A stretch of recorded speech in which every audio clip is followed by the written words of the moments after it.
confirmed. So to get backing and support with them with the Breast Cancer Foundation and getting some information for us to be able to pass out at our events as well. And besides that, for the lingerie in the beauty pageant I was mentioning to everyone in LA in October, that's still moving forward. So I'll be down there promoting the lingerie line and everything else, and just keep pushing, Okay.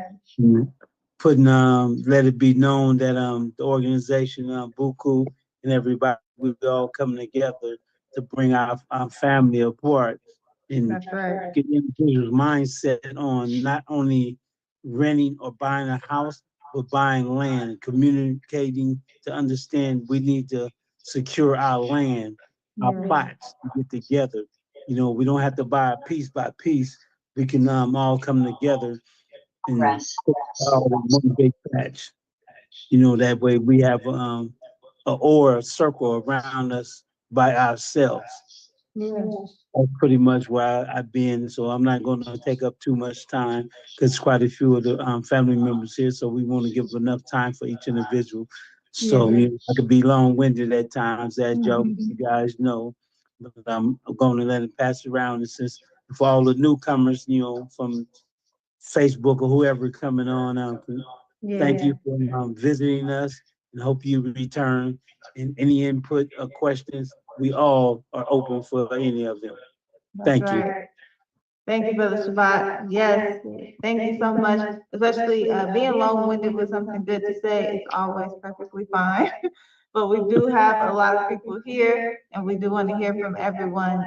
Thank you, Brother Shabbat. Yes, that purchasing the land and having our land committee is going to be very important because we know that that's ultimately our goal. We want to be able to purchase some land and eventually repatriate. And that's, we're going to talk a little bit more about that today after we get the reports from everyone. So let us continue. Yes, go ahead.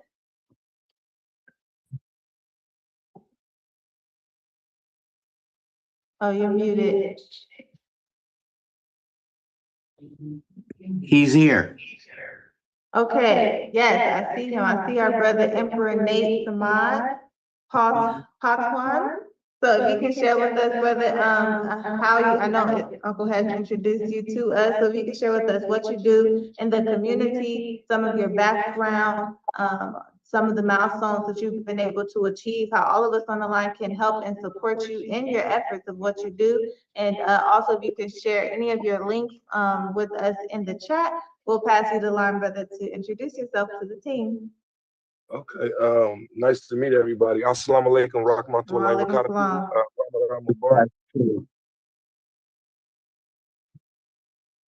Yes, sir. Walaikum salam. Yes, sir. We can hear you. Okay, you pronounce my name is Nate. Not It's, that. Okay. It's Amharic. So I am Muslim too. Okay. Peace and blessings to the Creator, to all the brothers and sisters that's in the group. This thing is live, so I'll be selective in my verbiage that I use. I'm currently in college, if you know what that terminology is. I've been in college for 24 years. I actually, inshallah, it should be over with sometime this year. I have an evidentiary hearing coming up for my actual and factual innocence on 5/12, and then I'll go to the roundtable on July 28th. Okay. I have a nonprofit. It's called the King Lion Foundation. It's a mentorship project for at-risk youth and gang prevention. Also, while I've been in college, I received 3 college degrees. I have an AA and a BA in personal finance and business management. I have another AA degree through Blackstone's Law. I'm a certified paralegal, and I'm the CEO, founder, and owner of 6 businesses that I started from right here in this bathroom. One of the businesses that I started was an eco-friendly janitorial service. So I've been building and trying to prepare myself for when I graduate. As far as what you guys are talking about, we actually doing the same thing. So I'm a representative of AM Nation too, and the Amaru Confederation. We've been building because we have records. My genealogy actually goes back to 1464. So I'm pre-colonial, pre-slavery, pre-everything. So you know, us dealing with them Siberian people, our fight has been a little bit different, becoming federally recognized and fighting for our tribal ties. This ties directly into the brothers and sisters that actually know their lineage through the Moor nations. So for those that's of Muslim background, our rights has been trampled by our government. So what we doing is we bringing everything together under the unification of Unitarian communalism, pushing the issue for not only one nation, one tribe, one vote, one everything. The brother Chancellor Williams wrote that book, The Destruction of a Black Civilization. That's actually our new constitution. So when you look at the back of the book and it talks about the goal, that's what we're in the process of doing. One of the things was with the land, like how you guys are talking about. So this program that I went under while I've been in here is called the Five. I graduated the Five Ventures, and they actually helped us with the transformation that we're doing now. But me already having a college degree, I already started my businesses. So my EIN numbers, my articles of organization and creation is already registered with the state of California with the secretary. So one of the things that we're doing now with the land thing is this. My whole business that I have through my construction company is that we build biodegradable greenhouses. You know what those are? Yes. Yes, sir. Okay, so that's what we've been doing. So I found this one guy out of Texas who I've been networking with. So you can get a 2 to 3 bedroom for 10,000. We buy the land, it's already retrofitted. They bring it to the site, they set it up, they build it. It take anywhere between 24 to 48 hours to construct. Right now, because I've been working on my credit score is 782. So I'm trying to obtain a business loan right now to get what is called the Vulcan. The Vulcan is a 3D printer that print houses. So everything that I'm doing, the brother bringing me in, I'm at you guys' disposal. My resources is your resources. The main thing is to get this land, to build on it, and at some point in time, to get enough people, we need at least 150 people to be able to go to the United Nations to sovereign ourselves. That way they can't take it. See, you don't want to do your status correction and then go to them and have them use their trust for them to give us tribal land because we don't own that. So they could take that from us anytime we want to. We want our own stuff to be able to say that this is ours and this is what we're building it for and this is where we're moving. So I could be long-winded like Obama too, brother Shaba. So I just wanted to just let you guys who I am, trying to run it off as fast as I can, but I'm open. The brother has my direct contact, and I look forward to working with you guys as organization, not only as Muslims, but as Black people as well. So I would love to be on hand for any way that you guys may need me. Yes, sir. Yes, sir. Thank you. Good teaching. That really does align with everything that we've been speaking about. I know a few of the members want to give some feedback, so we'll go to Brother Shabbat. Yes, I just want to let the brother know I'm a graduate of the Five Venture as well, sir. Okay. Alhamdulillah, brother. Alhamdulillah, yes, and we're gonna keep doing that. In the technique you was talking about 3D printing of the houses, Yes, sir. one of the other members had mentioned that as well. And the container houses, we can drop down 3-bedroom container houses. We can drop down to like 7,000 or so, but we want to accumulate the land first, like you were saying. So once we get it, get it under tribal land, so the government can't come in with their laws. We make our own laws, have our own security and everything else. We continue on moving forward like that. But the family is working. It's good to have you aboard, and all the success is coming from that, back there, and continue with all the other family members. Let them know that we send ours. We're here for them as well as they are for us. And I don't want to be too long-winded. I just graduated a couple of years myself, after doing being in it for a while. But we're not going to continue on that because it's about positiveness and forward motion. So I'm gonna pass the mic back to the sister, and maybe she have someone else to choose right now. But thank you for coming once again. Okay, Yes, for sir. sure. I appreciate you. Thanks for coming, fam. Mandatory, brother. Y'all know one of my elders too, right? So if you guys know a little bit about the areas where we from, I'm Minister of Education / Minister of Youth for Cage as well. That's Kings and Queens Against Genocidal Environment. So the brother that y'all be working with, Minister King X, you know, Yeah. personally, that's my brother, that's my comrade. So I ain't gonna say I'm one of his pupils, but the brother, he was conducive to my brother development when he was behind the wall, but he actually my family as well. So I'm a mirror image of what it is. Like we done been through so much, like me being back there inside that shoe. I was back there in 4A1 left in Corcoran. We've been firebombed, gas. They even the last raid that we had when we did the hunger strike, right? They gassed me in my cell, threw bombs in my cell. They pulled me out. They sprayed me and then put a spit mask on my face. And then you know how they got to put you in the water to decontaminate you, to wash the stuff off. They turned my mask backwards and tried to waterboard me. So I've already been through systematic tyranny and torture since I've been inside of these stoops. But you know, when they plot and plan, Allah subhanahu wa ta'ala is the best applier and planner. So you know, you can't break no Muslim. You feel me? In order to be a Muslim, you have to be one that's in motion. So our fight is one that's forever. It's never gonna stop until we free every last one behind these walls and those that have mental shackles on their minds in the street as well. Yeah. What you got on That's your right. face? That's right. Yes, sir. Good teaching. Good teaching. Yes, and that's some of our foundational work, is ensuring that we do the work to tear down the walls of Jericho. And that can only come by the creator, my soul, the Prophet Muhammad. But we know ultimately he is in control, and he has all of that set up to not only strengthen you brothers behind the walls, but to give you a testimony, because there's so many of our people who historically have gone through these horrors in this country. It just it sets up the country for the great fall, the great horrors and evils that they continue to do, no matter where they go. Is really setting them up for the great fall that we see is on the horizon. So staying strong, keeping Allah out front at all times, never ceasing, is going to be our strength, and be confident in knowing that the creator, Master Muhammad, will it's not will he deliver you from that condition, but he absolutely will deliver you from that condition. And having that confidence is also going to go a long way. But also we're here to support you. And we're here to support all of our brothers and our sisters who are there behind the walls. Oh, wow. You got See that, sister? Emperor Muhammad lesson book 1. Yes, it's 1 and 2 up in here. So I actually, I'm standing firm on my square, sis. So I'm on that. You feel me? Yeah, mandatory. One other thing that I wanted to say is this. For those, I just give you a little bit of background about my family heritage, right? So my last name is Powton.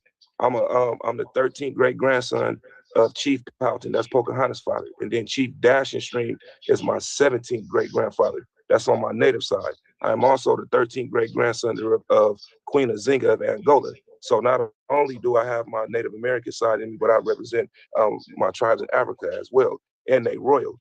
This one of the things that I just wanted to drop a jewel in this live. They know who we are. They know what our bloodlines is.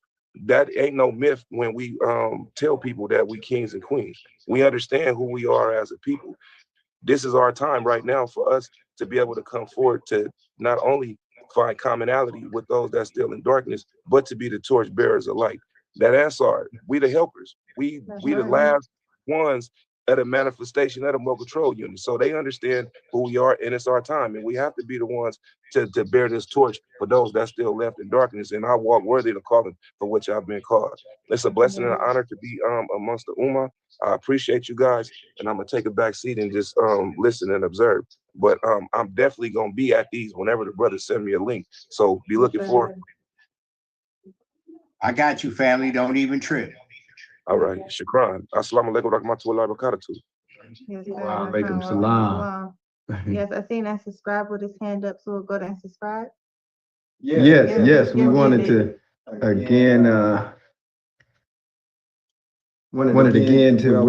extend that welcome to our beloved brother. How do you pronounce the name again? I know the proper handling of people, we have to know not only the name, how to pronounce it and what it means. How do you pronounce it again, beloved? It's Emperor Nate Samad Powhatan. Nate Samad Powhatan. Yes, so That's Nate, powerful, brother. yes, Yes. so Nate, that's my ranking position. My name actually comes from my 12th great grandfather, who was known as Emperor Mortoy. He was the chief, but he was the emperor of the Cherokee, or the Aniuan, as we said in our tribal language. Nate is Amharic, it's East African. So Amharic is a Semitic language that's like Aramaic. It means mine, like something belonged to you. And then my name, Samad, you know, that means eternal. So Abdul Samad. So my name actually means king. My bloodline or my family is of the eternal Powhatan Confederacy. Yes, sir.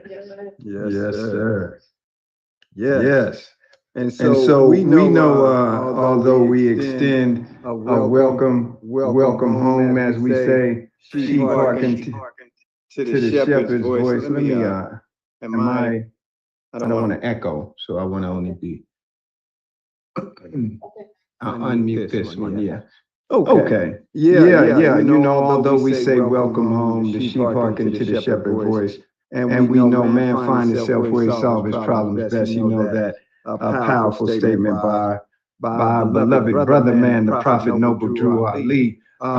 We were chosen while yet in the wombs of our so-called mothers, and so when we encounter one another and we recognize the reflecting images of our Savior, Jehovah, Yahweh, Allah, God. He's known by many names. We recognize and understand him. Mahdi, Christ, Messiah, Buddha's enlightened one, Krishna, to have appeared here in the hills and wilderness of North America in the person of Master Wallace Fard Muhammad. And more about that, we are always open here to share and learn of, because many people have experienced the presence, the harmonic convergence of his emergence in this final time of judgment in different ways. And so that's what this unity, this great wedding is about. And the great wedding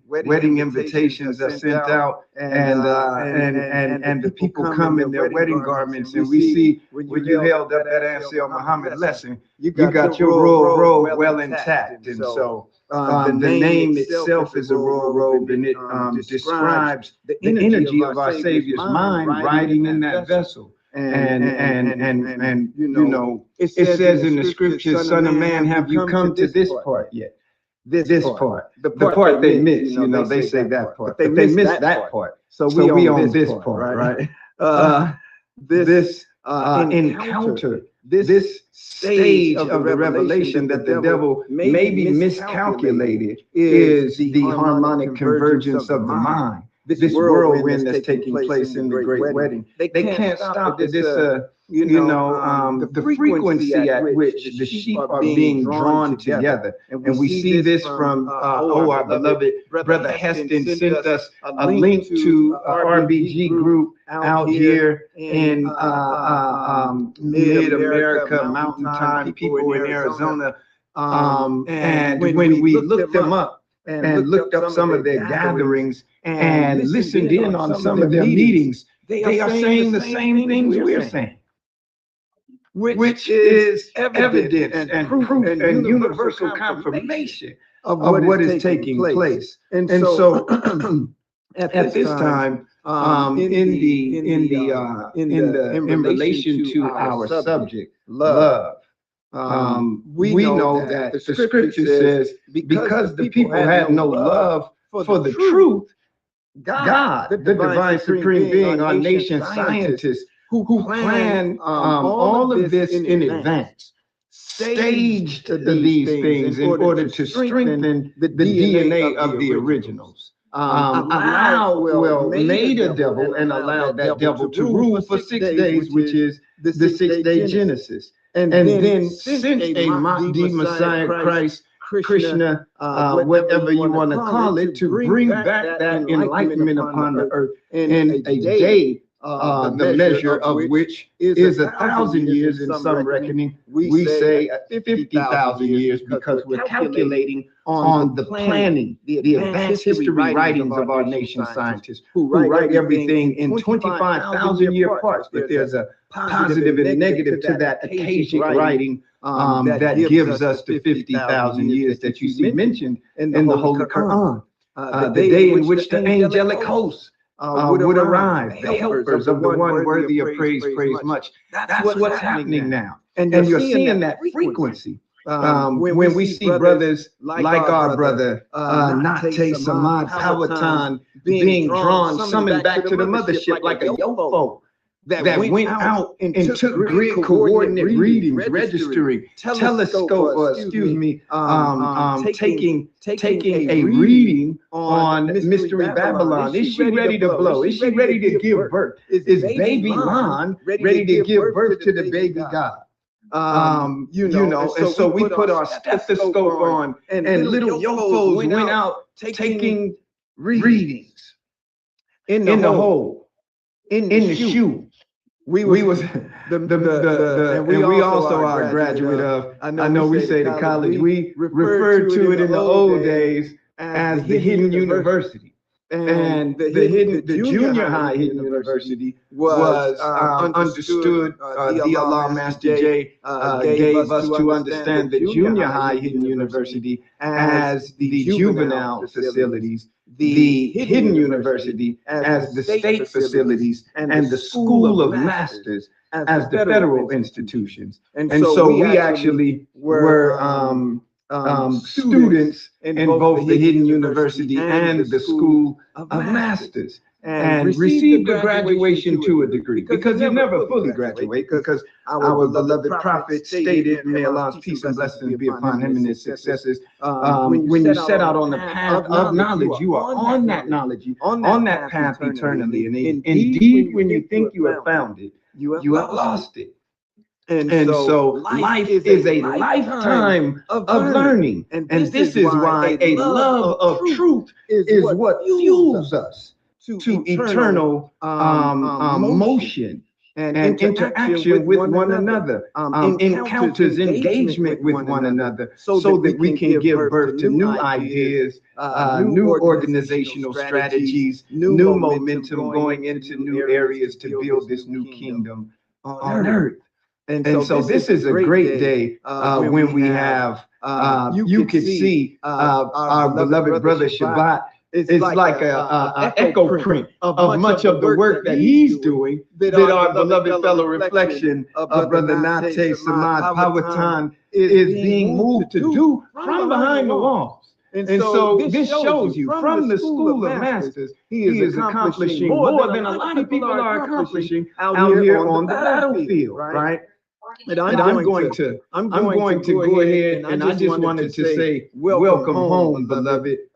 We rode the giant ants together. This ain't nothing new, you know. We just picking up where we left off. We walked the dry land that's now covered by sea. So we was here in the beginning, we're gonna be here in the end. It's that devil who has met his turn. His nation has come, his term has come, and he cannot exceed it.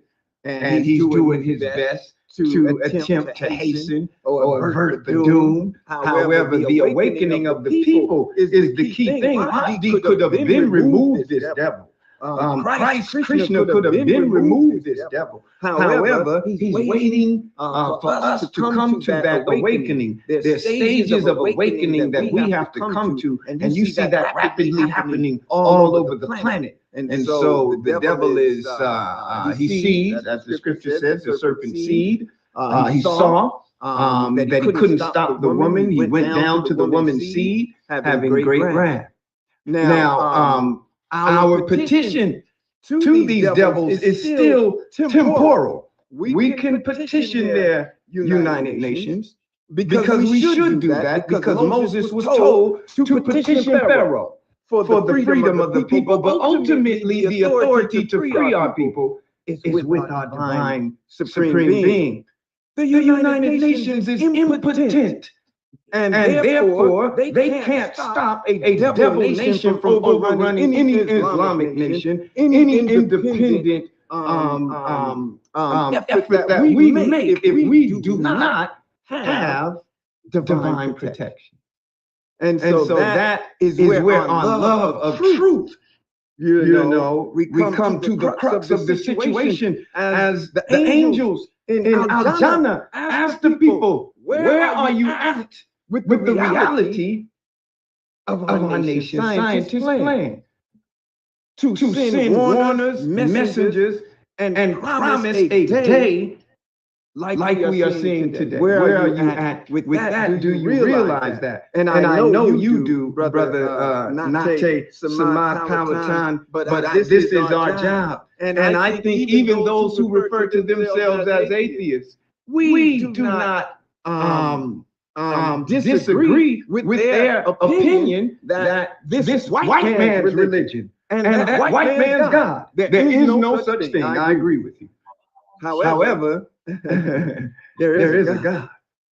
Yes, And then we need to sit down and talk with our atheist family and let them know whether you worship money, whether you worship sex, whether you worship power, that's your God. But there is a God, you know, and there is a God that is supreme to all of those things. And I think Brother Nate taps into it with his name, mine, eternal.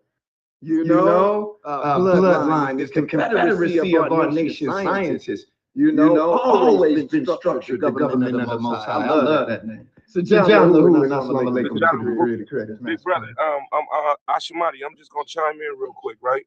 Yes. So one of the things that they have to understand is this: either you're gonna respect this, or we're gonna put this mirror in your face, and we're gonna make you see what it is that you're supposed to see.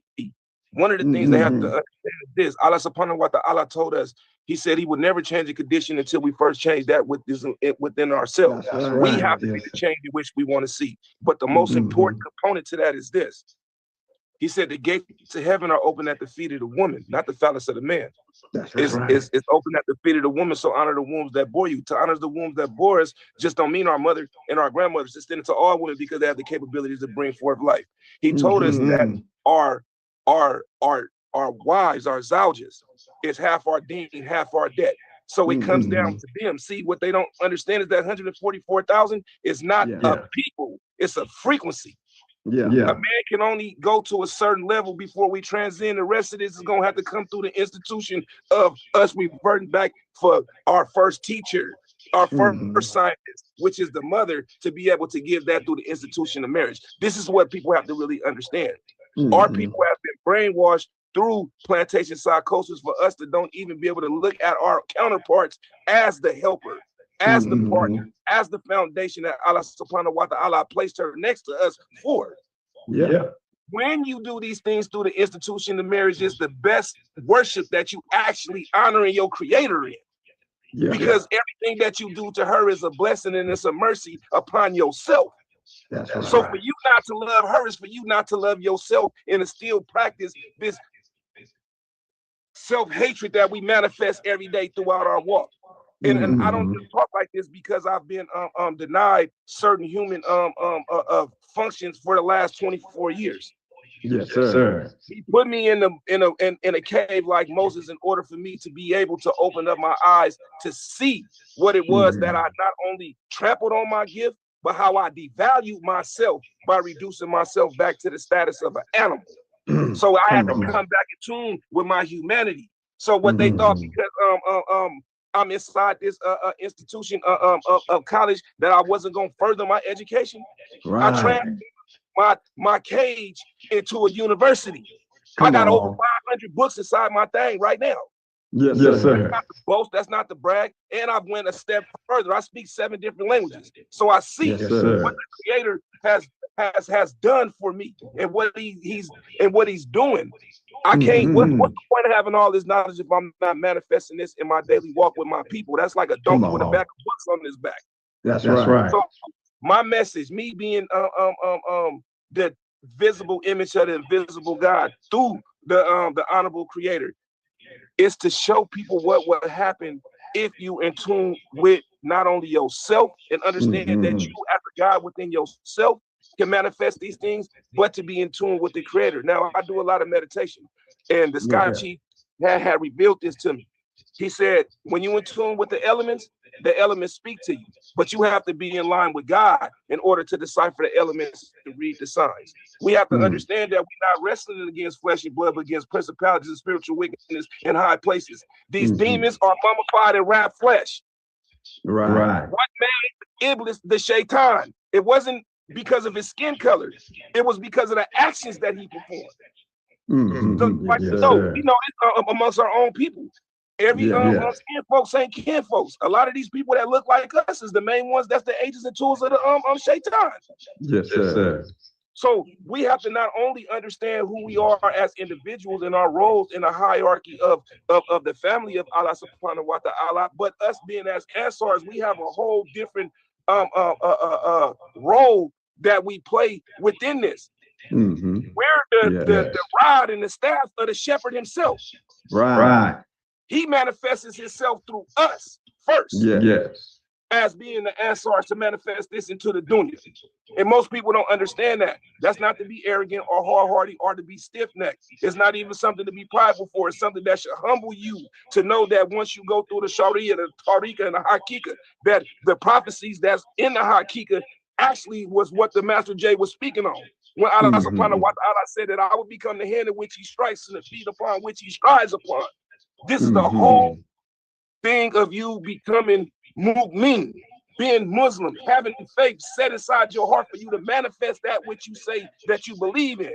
So these people who say that they are of our nation is not willing to sacrifice themselves or the things that they believe in to lower their knives and lower their wings when it comes to your brothers. You can't say that you among us. You can't say that you're part of our family. You can't even say that you even one of us because you don't love yourself, beloved. And by you not loving yourself, you can never love me. And if you don't love me, then you don't love God. Then you don't love God because he manifests himself through us. And when we say God, we're not talking about this dramatic word that means to pour out libation to. We're talking about G, the little G, stewards of God's authority. This is what we manifest. So even if they read their own scriptures, when Isa went to the Sanhedrin, right, when they was going to crucify him, what did they say to him? He said, for which one of my miracles are you crucifying me for? They said, we not crucifying you for no miracles you perform. We crucify you because you, a mere man, has made yourself out to be God. And what did he say? Doesn't the scripture say that ye are gods with a little g, meaning that we steward of God's authority? So how you going to tell me that I made myself out to be something that the Creator manifests itself through me every day?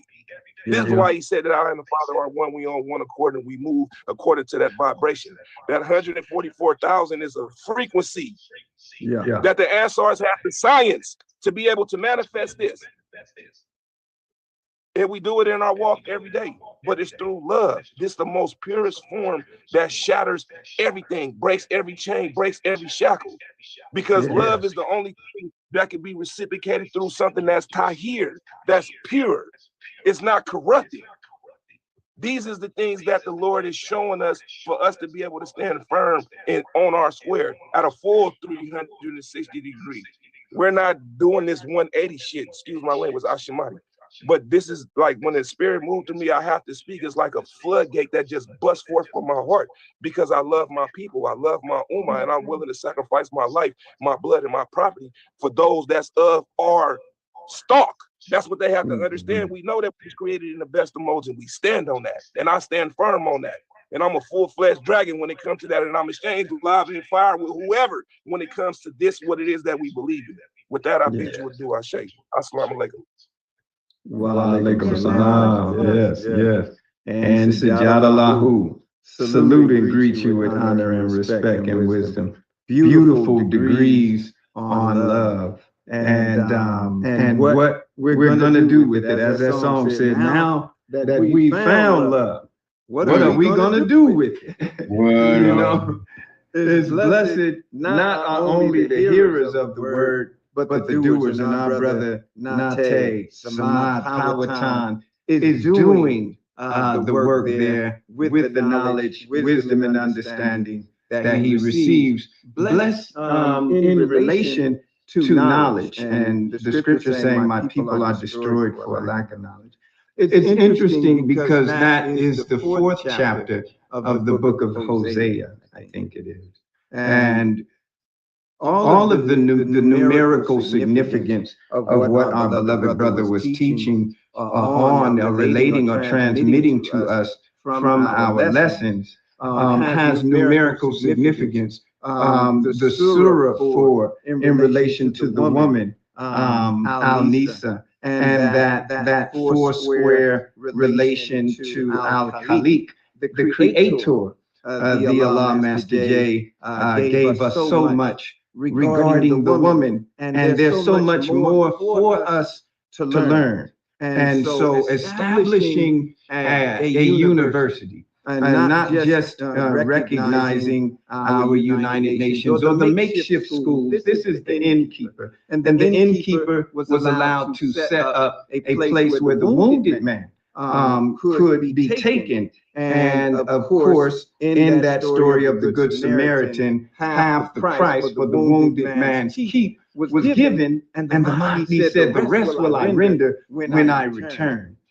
He established that he would bring in this kingdom in relation to the woman again, like a bride adorned for a groom, a new city of Jerusalem. Why our plane of thought is referred to as a mother's plane. Why those, that mathematic number 144,000 actually resolves to the name Ansarel Muhammad. There are some beautiful students who did the math on that. However, that name in and of itself is helper of the one, worthy of praise much, in essence, helper of myself.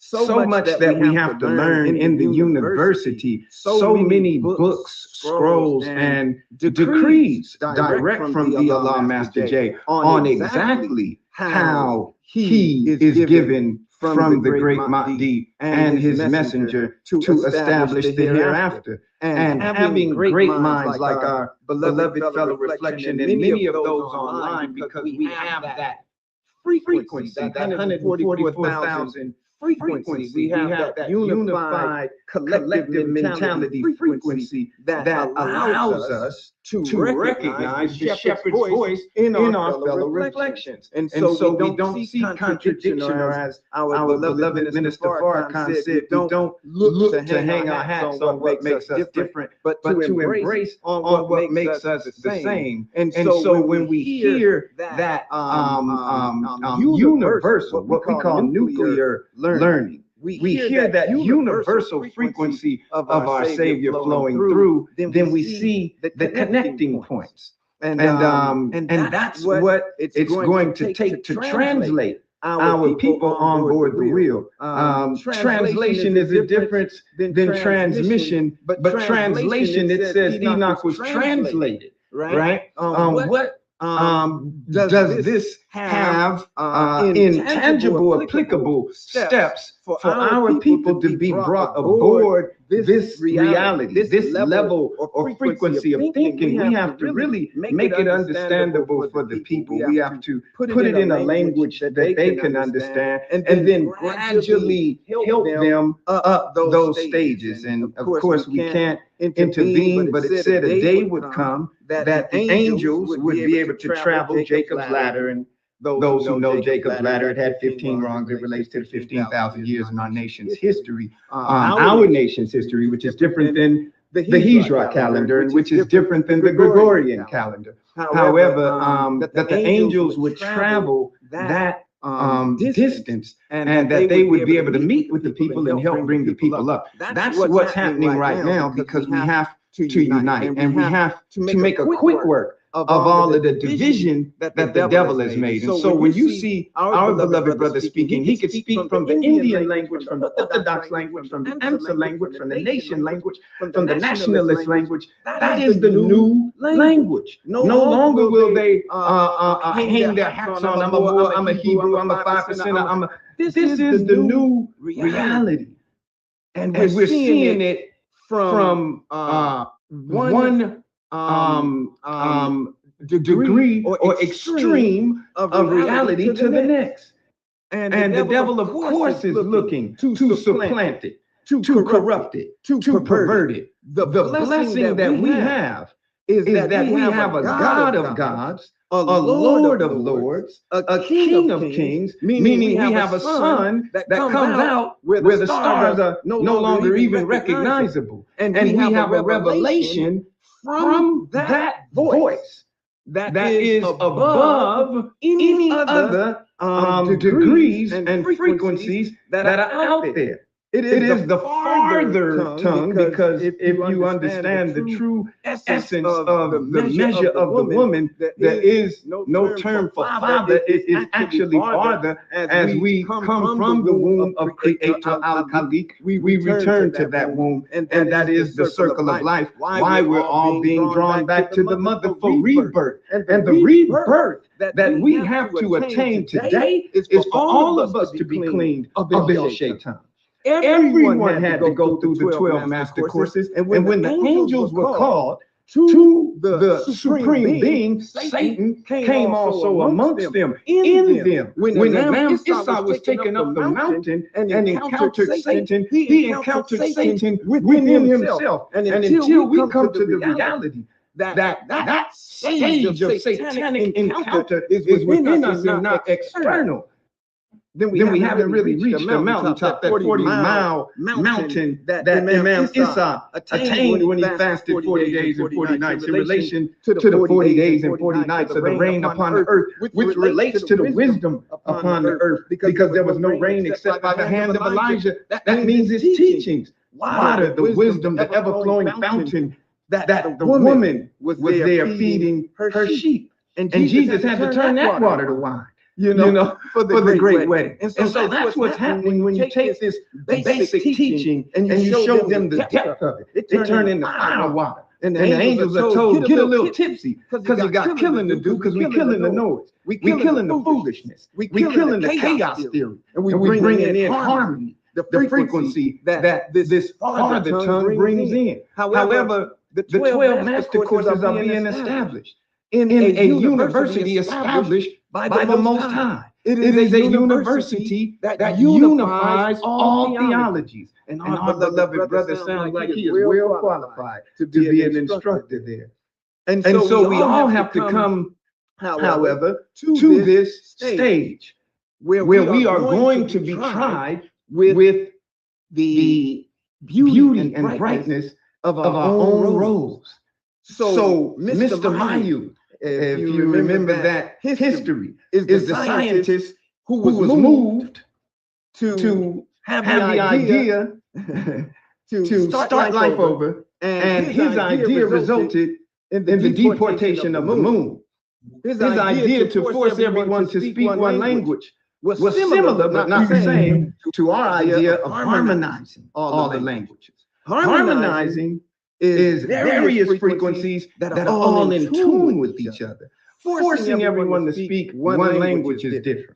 And so we don't want to go too far into that. I know some of that is mothership language that we want to bring the people up to. But I know the students here can understand it just on this basic premise. You can see we here have a knowledge of the Ansar al-Muhammad, a knowledge of the more scientific, a knowledge of the Nation of Islam, a knowledge of the Hebrew Israelites, a knowledge of the Bible, the Holy Quran, the Old and New Testament, the Tibetan Book of the Dead, the Kemetan Book of the Dead, right? We have that knowledge, and we're able to harmonize it in an official university according to the instructions, the carefully examined and studied instructions given to us by Al-Mahdi, by Christos, whom the Greeks called Christos, the Hebrews called Messiah or Al-Masih. But this man appeared and gave us instruction. We invite our family of Christians to examine, because the white man who won't treat you right won't teach you right, and he taught of a false Jesus. He put on a turban and he went to Arabia and he Hellenized Islam. He goes and supplants every culture and every religion, and so therefore we do not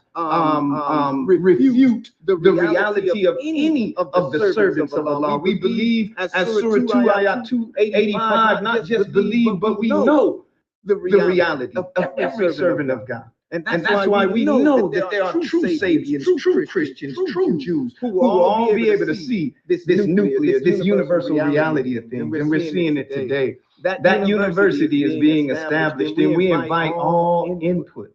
Everyone who can input anything, a hadith, Yoruba teachings, any teachings, but submit it in the way that you are looking to harmonize it with that which is given to us. And if you recognize that there's a great Mahdi, if you recognize that there's a Christ, share with us your encounter with that person. We encountered Master J. We say that's the robe and remote control unit of the Christ. We say the Christ is Master Wallace D. Farr Muhammad. His Jesus is the glorious Most High Elijah Muhammad, and they too are one in their robe and remote control unit.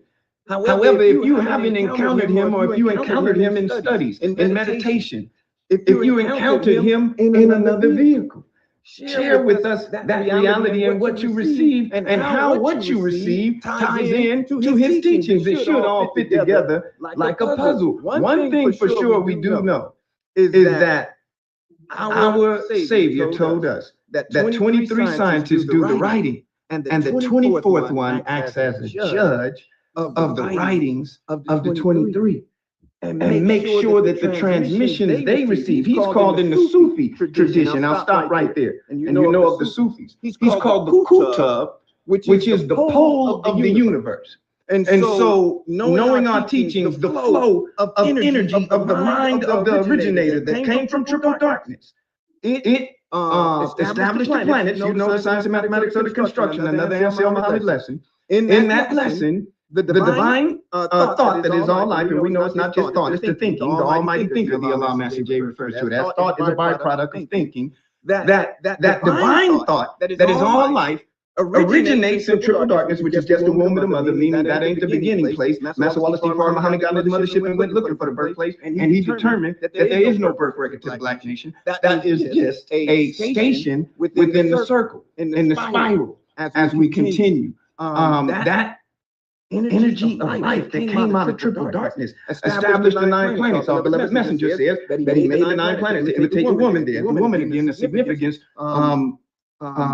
made that 9 stages, the universal reality, why we call our schools universities, made those 9 stations as stages of learning. Each one of them represents a stage of learning until you reach the brightness of self, where you are illuminated within the day star rising in the heart that they mentioned in the scriptures, or the prophet becoming a life-giving sun that they mentioned in the surah there.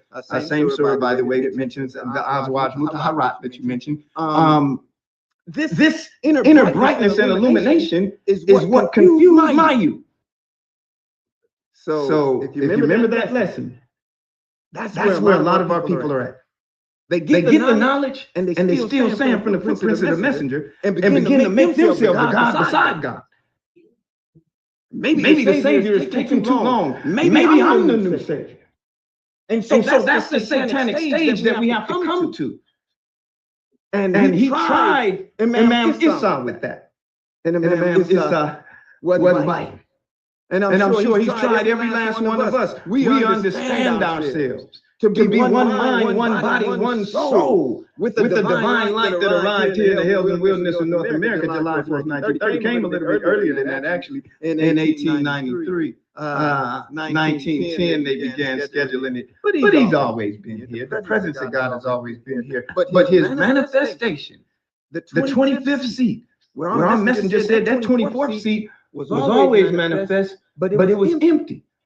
Until the establishment, as the scripture said, prepare me a body that I may walk amongst men, the exalted highest stage of the mind of consciousness within all of these original beings that established those 9 planets and established Earth as the best planet amongst them, and then dived down into the waters of Earth, and we walked out as 5 billion black beings, and we established the first confederacy, like that beautiful name, Powhatan. We established the 12 rotating. Before that, it was actually Al-Khalif, the unisex being, the creator, and it was 35 black scientists. The messenger said that the Earth was 35,000 miles in circumference at that time, because the moon had not yet been deported. But all of that is part of our university, but that's the higher echelon. Some people may never care to go that high in the knowledge. All water seek its own level.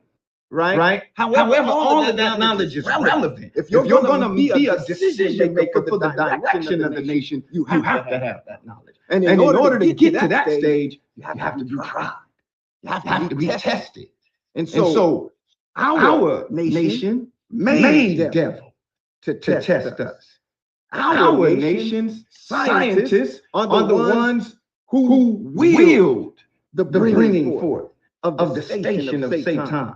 To try us, what is a champion without a challenger? God knows everything before it happened, and ain't nothing got power over the supreme intellect that governs and originates the universe. The originator mentioned in Surah 35. So this is a beautiful time. Let's get to our agenda, but welcome home, beloved Emperor Nate, Samad, Powhatan. Let's build. We got to get you on one of these classes to be able to call in and teach. Sajalahu and assalamu alaikum to the degree of the Creator's master plan. Sajalahu. I just want to lead the brothers with this real quick. One of the lessons that I've been building on is this. When you read Isaiah 41, 42, and 43, when he talk about the one who will be the descendant of the tents of Kedar, we know that Kedar is a direct descendant from Ishmael, right? So my build is this right here. I'm not talking about Ashkenazi. I'm talking about the original Hebrew people. If we understand that the Prophet Muhammad SAW was a Hebrew by birth because he's a descendant from Abraham, and that his bloodline, his uncles was known as the 12 Black Princes of Arabia. That within itself shows that the Muslim and the Yahudi is cousins. So why would I look at another Israelite and look at him like he's my enemy when he's my cousin? So yes, sir. Universal. This is universal. This is finding commonality, right? Now, if you were to go back and you was to ask Google, how did Isa say God in Aramaic? It's gonna say Allahu. If you ask him, how did he say peace be unto you in Aramaic? He's gonna say Assalamu alaikum. So these people now they say that Allah subhanahu wa ta'ala is a Arabian God. How could he be Arabian God when the ancestors already knew what his name was? Right. Come on. That within itself shows the commonality. Then he said that I will raise up for them among their own a prophet like Moses. So who came to the lost tribe of Shabazz in North America when we was lost? We know that the master came for it. We know that he came with a message not only to give us and lift us up, because there's stages and degrees dealing with this knowledge, to give us knowledge itself, not only to give us knowledge itself, but to give us knowledge of the supreme creator within us. Now, this is a sign that most people overlook. If they read the Ansar book, then they know that when the prophet was born, all of the planets aligned. When his when he first came out from his mother's womb, they was in line for him to receive that that power source, the same way that the dove, quote unquote, descended on Isa when he was baptized. That just happened again in, I think, January or February. All the planets was in line with each other, and at that time, I received a download upgrade, and it upgraded my frequency. So for those that's of the helper family, we have to really be the light for those that's in the darkness. The commonality that we find amongst our people is it can only be tied through love. That's the lock that brings the chain together. We building on a solid foundation to where our houses are not built on sand no more. There is no more tribalistic mentality until our brothers decriminalize their mentality and understand the God within them of the knowledge itself. They're gonna keep being what they doing. See, I'm not a pessimistic person who don't believe that this can't be done, because I was one of those people who was lost. I was one of those people who refused to accept the truth. I was so blind to it to where I was like, well, you telling me something that I ain't never read in no book before. So if a cracker can't confirm it, then it must not be the truth. Then I had to go within myself to understand how these people erased our history, how they burnt our libraries, how they cut out the tongues of our prophets. Even the Quran and the Bible bear witness and said that Allah subhanahu wa ta'ala will send you a warning before destruction comes. That there's over 144,000 prophets in the Kitab that's not even mentioned by name. And that our people, when prophets came to them and messengers came to them, they killed them. They slew them, excuse me, because I know this is being recorded and it's going to be on live. They slew them. So they slew them because of ignorance, because of self-hatred, for them suffering for the lack of knowledge and of resources. So I understand these things now, and to actually hear you speak, I'm in tune with your frequency. I understand why it's important for us to create the Council of Elders. One mind, one voice, one movement. These things are imperative and conducive to our growth and development and to the nation that we're building on. But one of the things that I'm gonna bring it back to what I said before, we have to be able to grab the sisters in this time right now. They are the most strongest vehicle. They are the most strongest vehicle because they tapped into something that we can never comprehend, meaning the primordial waters that only exist in their body. That primordial waters of life that keeps us in tune, and our body is made from water. But that primordial water that they have within inside of that vessel that they have, which was inside of the fruit tree, which you know was created from the placenta that comes from us, they harness that. So they able to give us what it is that we may be lacking in certain areas. And I'm one of them brothers that I'm in tune with the divine feminine frequency when it comes to them. I listen to them. I was raised by my mother and my grandmother. I actually push our sisters to raise their frequency because we done our sisters so bad to the point that some of them we turn to animal lovers. And what I mean by that is this. They want a mink on their back, a jag in the driveway, a tiger in the bedroom, and a jackass to pay for all that shit. So we turn them into that, and then we get mad because we can't sit there and conversate or exchange knowledge with the creation that we created. You have to take responsibility for your own deeds and actions. Doesn't the Quran say that what man think he will not be held accountable for things his hands have sent on before him? So you don't think that God gonna check you for what you did? So we have to humble ourselves in those matters to understand how important and vital that they are, because they're the El Rukin, they're the pillar in which we stand upon. So I just wanted to interject that real quick. Man. Brother, you got this. So y'all know we got a bona fide instructor with the university. That's going to be the goal. You know, our doctors, I don't think Dr. Bay had a doctorate from the white man. I don't think Professor Griff got a degree from the white man. If he did, that ain't why we respected him as our professor. The doctorate degree that we received, the doctors of the law, the doctors of higher science, we have one with a hand up. Our beloved mother of civilization again. Beloved, it's so good. You know, when we say welcome home, you know how you have wings and you be around a lot of people, and it says in the Holy Quran in Surah 35, he makes the angels with wings. People thought it was feathery things. It's really the mind. Our beloved messenger said it's no angels in outer space out there, except for righteous minds. The angels in the way of understanding. And so when the Holy Quran says he makes the angels with wings 2 and 4 and 6, it relates to the degrees of knowledge that we have, the halo and the various rings of the halo that allow us to rise above emotion into the thinking of God, right? When you have been moving in the hidden university in various places and encountering people with, maybe 2 and 4 wings, and then you come home and you see people with 6 and 8 wings, and you see a council of mothers. Welcome home, brother. All that you're talking about is already in the works. It's a council of mothers out here that know they the creators. That function been functioning on that because Allah Master J put work in with 3 echelons, working with wives to produce that. And that's why we have his works established in his temple up to this day. You know what I'm saying? And so, welcome home, beloved. We're expanding now with the olive branch. The breadth and width of mother's love. Mother's love is embracing everyone, regardless to their school of thought or frequency of calling, and welcoming them into a university. And we need qualified vessels like yourself that can help usher the people up into their inheritance so that they could understand this divine calling as we do. None of us can attain rebirth without the mother. And that's the mother's plain of thinking. There's a mother ship and a mother plane, a mother plane of thought. And that's the Al-Nisa, the unisex being represents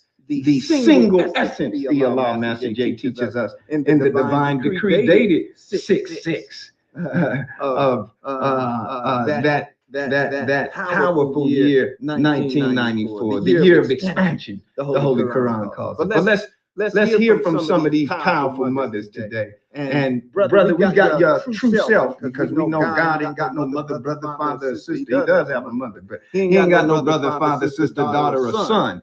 These are fellow reflecting images. That's who we are in essence. But we do understand the language that we allow for the lower kingdoms, and we respect that. We set the family up to understand that, right?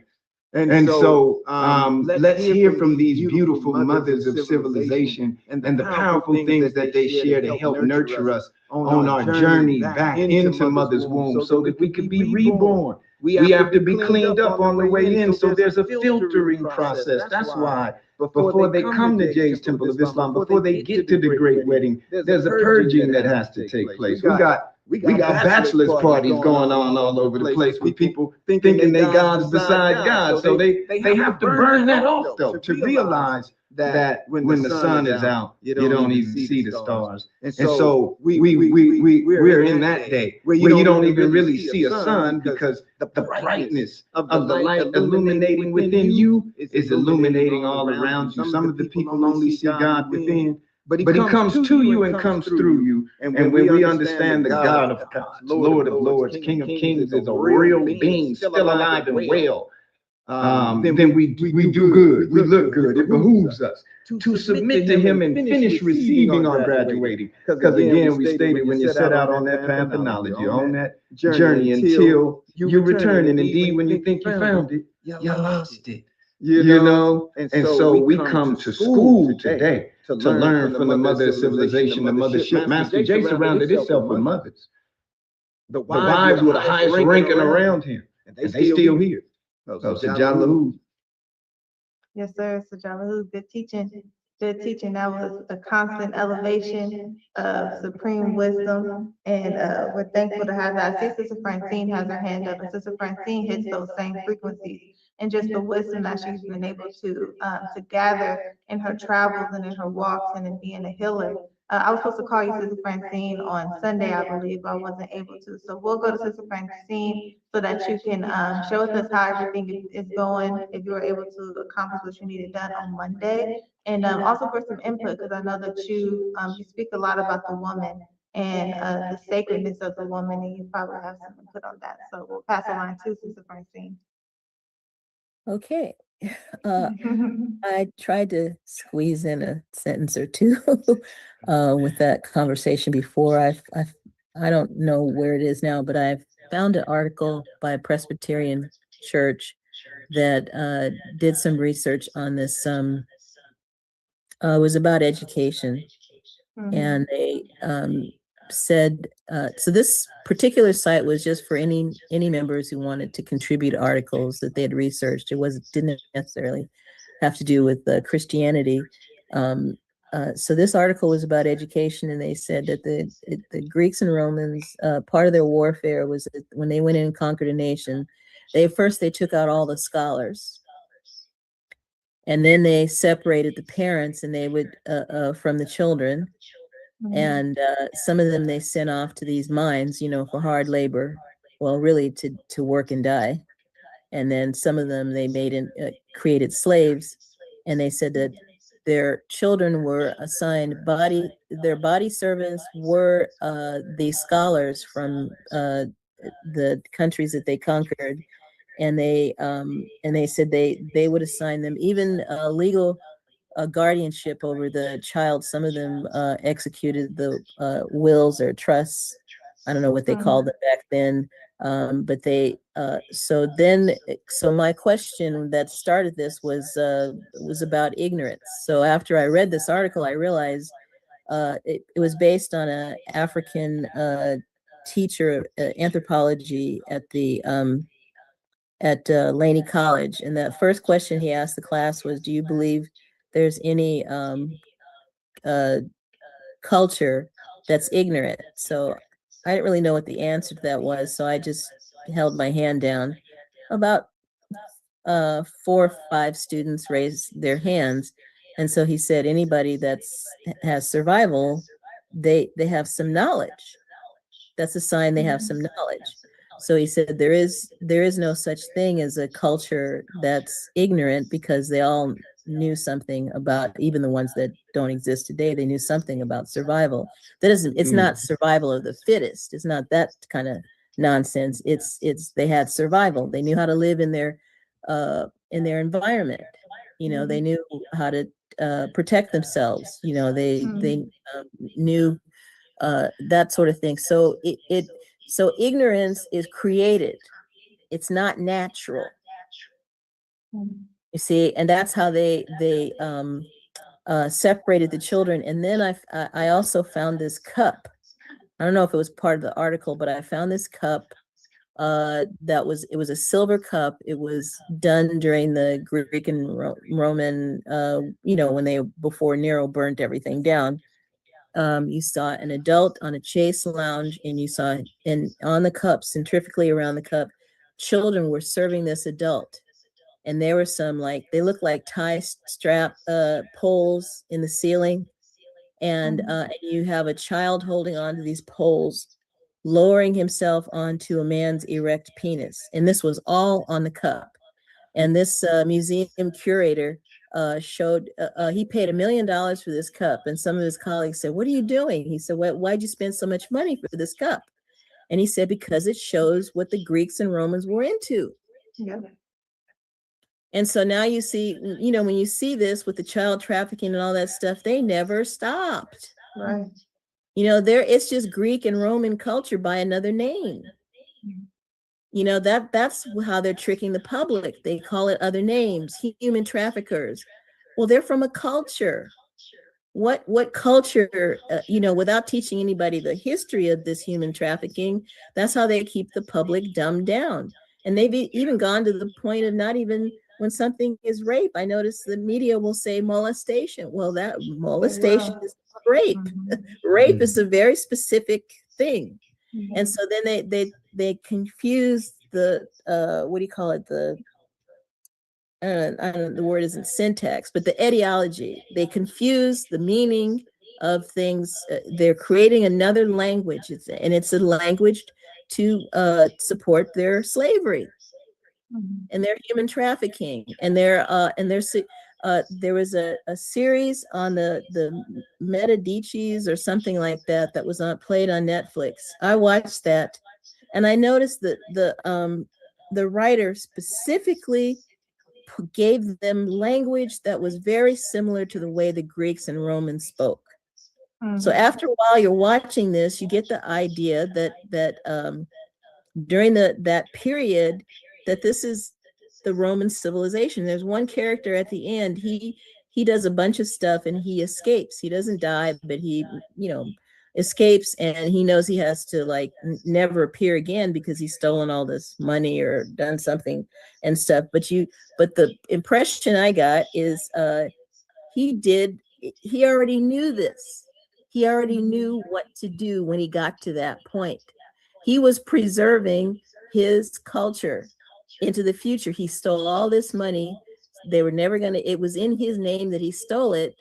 And so nobody was going after the right person for the money. He was keeping his family intact, their culture intact. And that was the whole point. And that happened around that last Ponzi scheme. There was this one Italian guy that he had stolen a lot of money. He was just as guilty as that American. And the thing is, he disappeared. Okay, he either killed himself or disappeared. He did the same exact thing that they portrayed in that miniseries. So that's what they do. They steal and they preserve, and that's why all of this the money that they make in this human trafficking is obscene. It's more than they say it's $1 billion, but it's more than $1 billion because they're not doing the math right. Right. If you go all the way back to when the Romans were raping and pillaging and stealing. But so don't you believe them when they said they burned all them libraries? They may have burnt the libraries, but they didn't burn everything in those libraries. Right. And I met a student at a Chinese New Year's up in Emeryville, and we were waiting in this cafe because this one cafe once a year they hire this Chinese fortune teller to read people's. She either used tarot or I don't know what her thing is, but she has some gift. And when I got to her, she basically said I could read her fortune. She already knew that before she even pulled the cards. She knew something about me, so I knew she was the real deal. When they don't see the cards are a tool, but when you got the gift, Come on. you don't really need to use the cards. Right. She was just doing that to satisfy Diversion. other people's belief. She already knew what her own people. She said, when I walk through Chinatown, they run out of the store and give me stuff because she's good luck. That's her gift, is she brings luck to other people. And they run out of the store giving her stuff for free. She said, I don't ask anybody for anything. I don't pay for my apartment. I don't do anything. It's all, they had another movie in Hollywood called The Muse. She was the same kind of, they're describing the same person. She had a gift. She just suggests things to people. And this one guy, things didn't seem to be working out, but by the end, he got a fortune. And he was sort of distrusting her at some point. And she told him to stop worrying, and everything else. And in the end, he was like, somebody referred him to her. So this actually happened to me on Monday. I was down to the wire. I didn't have an attorney. I didn't have anybody. I was being misdirected. The eviction law center, they were saying, oh, this is family evictions. We don't do family evictions. And I said, there is no such thing on the legal code called family evictions. I said, an eviction is an eviction. Okay. Right. And I said, why? And that's discrimination. You discriminate against me because I used to be a landlord, and so I got biblical about it. I was so angry. I said, God smite you for your hatred. I said, you're dividing families, and he tried to usher me out when I was talking to a young Black woman saying that there's no more. I was telling her there's no more mediation at any of the courthouses.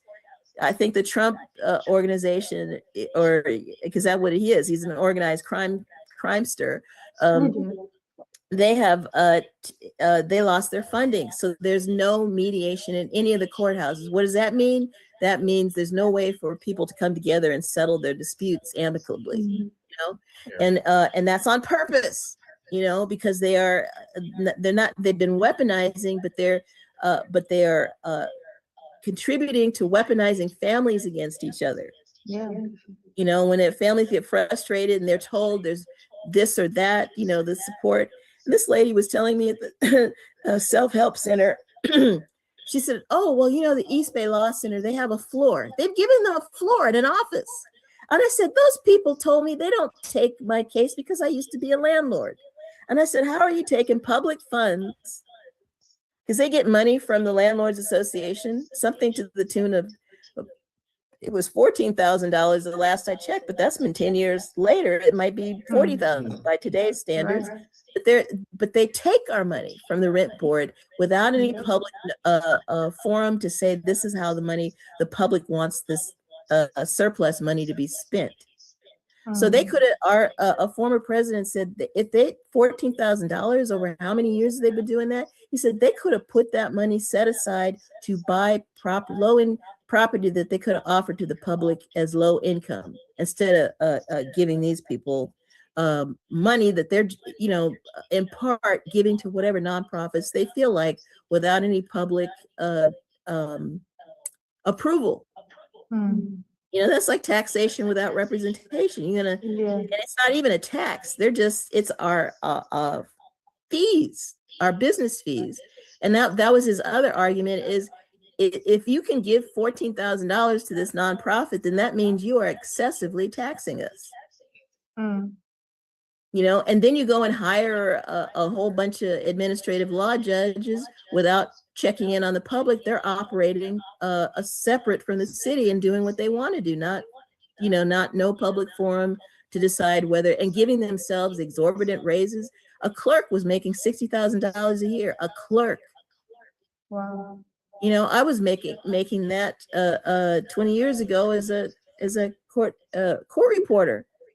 Like, are you kidding? All she did was register properties for $60,000. That was an outrageous sum of money to give this lady. Yeah. And 100 and something like 110,000 for these administrative law judges. So in order to keep themselves in business, what do? They give us wrong information so that the landlords stay embroiled with their clients who are their tenants. And because then that gives them business and makes them look justified to do what they're doing. So I said a prayer, and I had other people praying for me. And when I had to laugh at myself, I thought, you're getting biblical here. What's going on? And I said, I'm telling myself, didn't you pray? Didn't you ask for help? You know, it could be, it's possible that you're being misdirected on purpose because you're not supposed to go to these people, that, you know, the ancestors have something else in mind. So I was literally on and my phone didn't work. My phone was showing an hour before. It just suddenly clicked to 11 a.m. It was on 10 a.m. when I was at the rent board. And I was like, what the heck is going on? There's something spiritual happening here, because that doesn't make sense. That's my cell phone, okay? I had no time to get to the courthouse to even get help from the self-help or this other place where they have volunteer attorneys. And that's no guarantee that they knew what they were doing either. So here I am, I'm about to go to the Uber was about to take me onto the freeway. I look at my messages and I see that the Bar Association referred me to this attorney that has a 510 number, which is in my area. I call him and he says, come down. He says, I'll help you file the papers. He said, my office is open. And he was in the law library. They rented out some space to attorneys. I get there. He's a Korean attorney.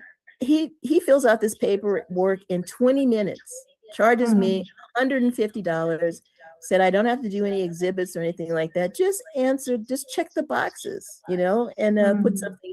He listened well, and he had it down to a science. He was taking people.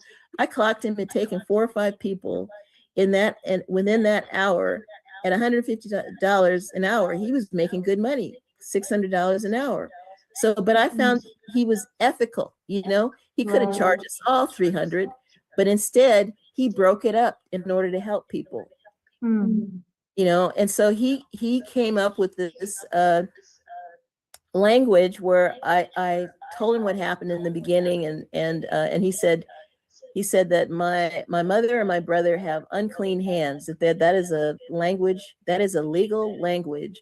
Unclean hands, when somebody creates a business with you and then they turn around and do something contrary, and they are still using you and gain and it's profitable for them.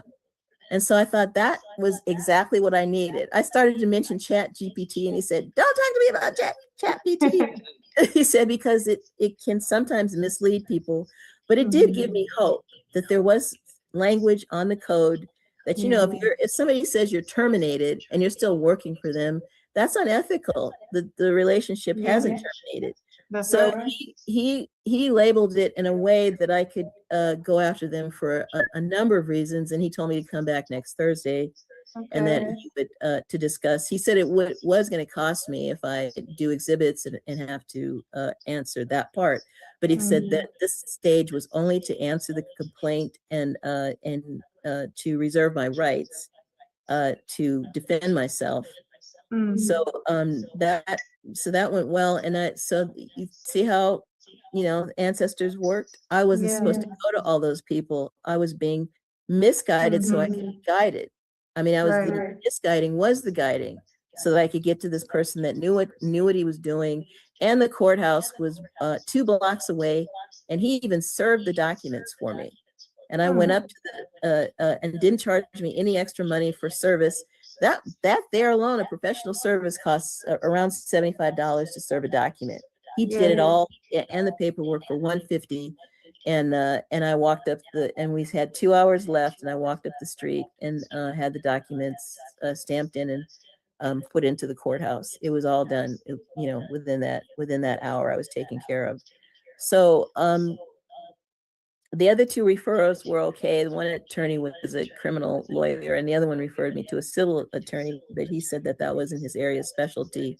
And he said, give him my timeline.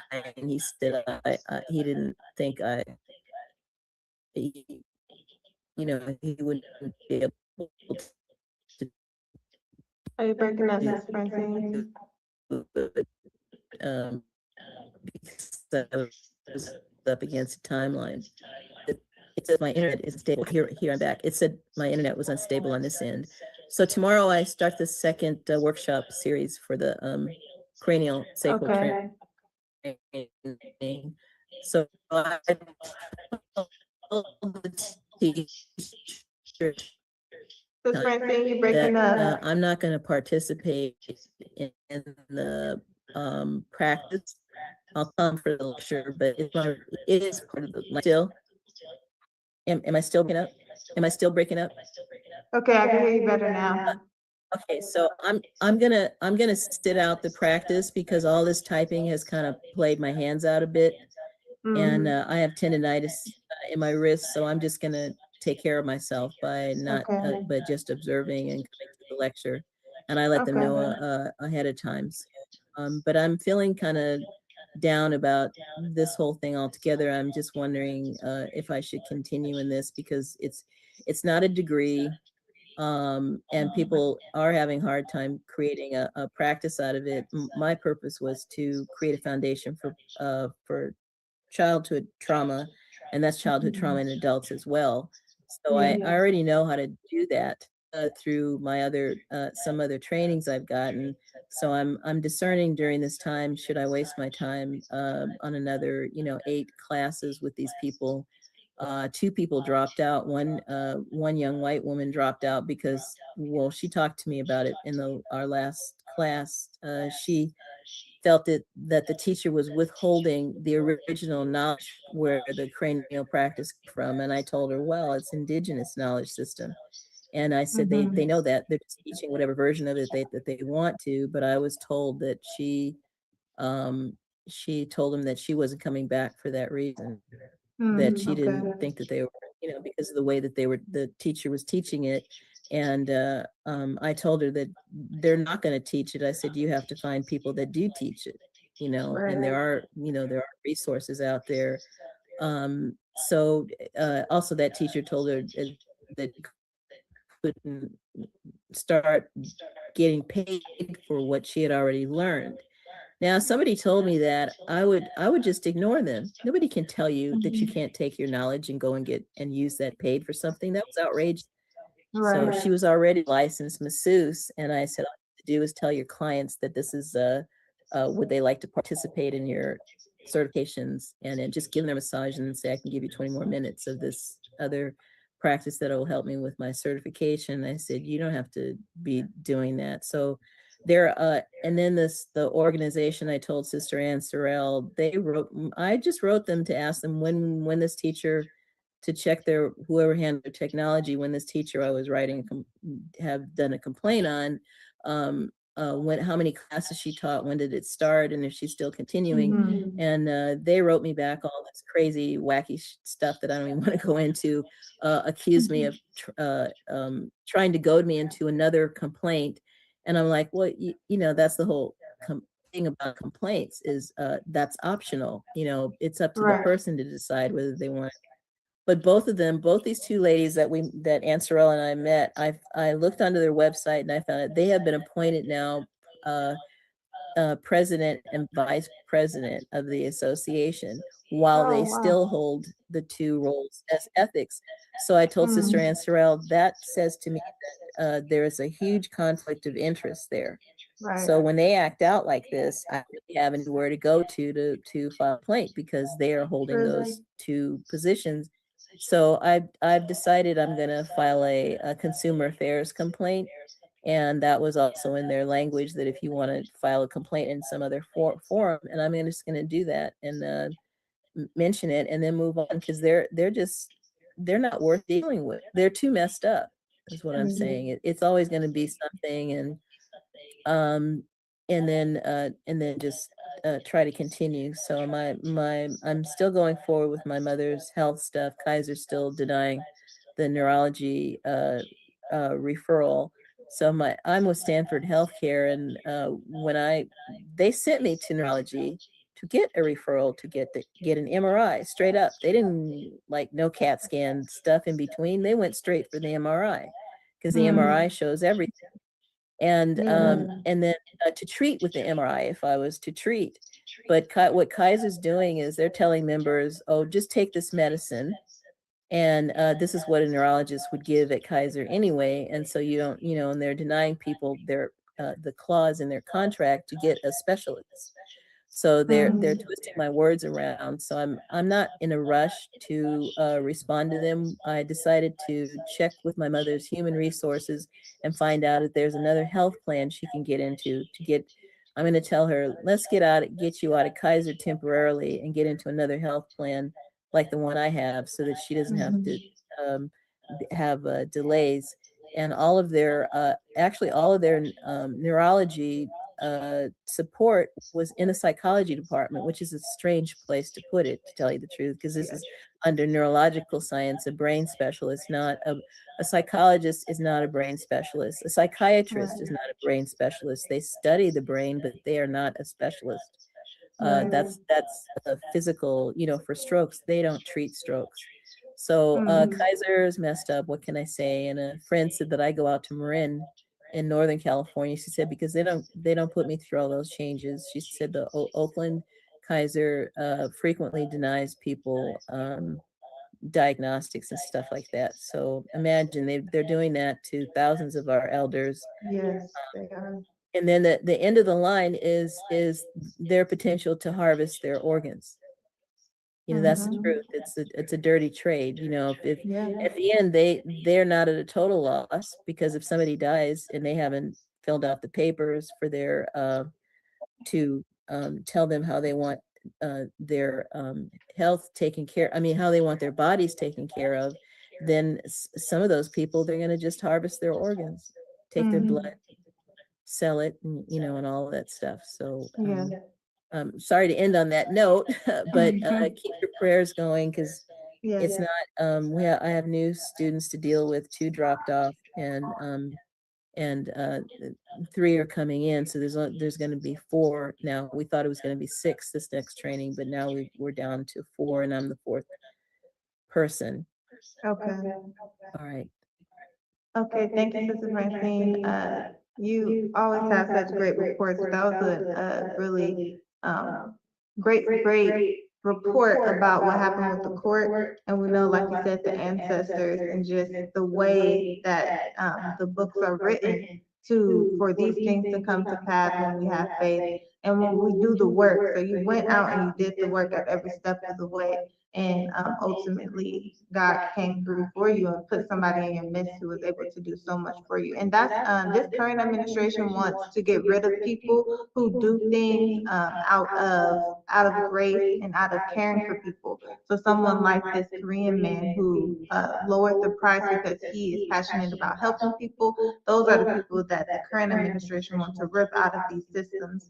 And that's what keeps these systems unfair, because they're being run by people who don't care. And that's what we're speaking about love today, because love has to be at the root of our hearts. And when you have love for people, regardless of race, creed, or color, and you're able to see through their exterior and understand who they are as an individual, then that love can permeate. And we were stripped of the love of our own families, of our own community, of our own skin tone. And so we have to really be intentional about pouring that love back into our community. We actually give love to everyone else and will frown at another Black man or Black woman that walking down the street. And that's what we want to change. That's the love that we're talking about. So thank you for that, Sister Francine. And as well, we we're talking about the woman.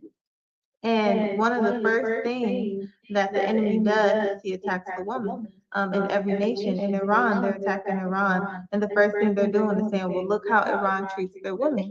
And though it's American propaganda in regards to how Iran treats their women, because they complain about the women wearing hijab. When you look at videos of Iran, there are plenty of women without hijab on, living in the country, living just fine. However, ultimately, they know the power of the woman. So they specifically went after the Black woman, and they use those same tactics everywhere that they go. And part of that is the sexual violence that is ever present in the world, and it's something that they spread across the world, sexual violence that affect women, children, even young boys, and that's also Well, something Israel, that has to be revealed. Yes. there are documentaries on YouTube that show that the Orthodox people in Israel are doing the same thing, and Yes, they don't exactly. wear what you call hijab, but the women have their heads shaved and they wear wigs, you know, which is the same as covering covering their heads. So it's not about the women covering their head. And they ostracize people. There was one video where this righteous man in their community, he reported the security guard who was raping and molesting young Jewish boys. And when he did, he to the authorities, the what do you call it? Their rabbis came against. They came against him because they had this term of like, we take care of our own business, but that was no longer just their business. I mean, he needed to be in jail. So the guy is not. I don't know what happened to the guy, but they emailed him, called him, harassed the man to such a degree that he had a heart attack. And he and his wife, it was in Canada, and he and his wife had to leave, and you know, for the sake of his health. That now, why weren't they doing that to the man who did the evil deeds? Why are you turning the man who reported? Because he actually reported it to them, and they didn't do anything about it.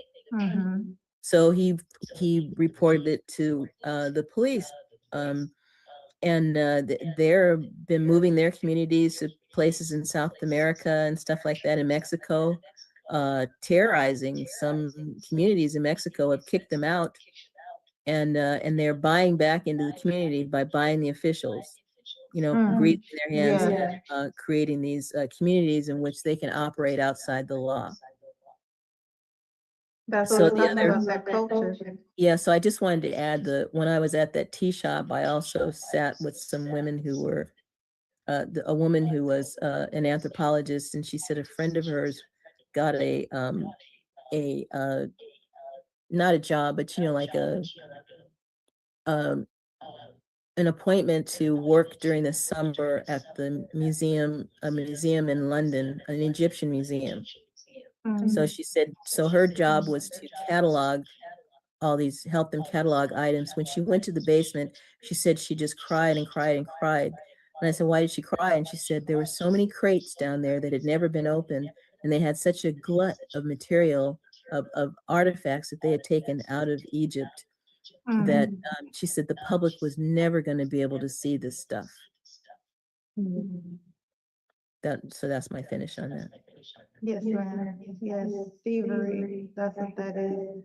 Yes, good teaching, good teaching. So we're here to reverse all of those horrors, and starting with love, but that love has to sometimes be tough love.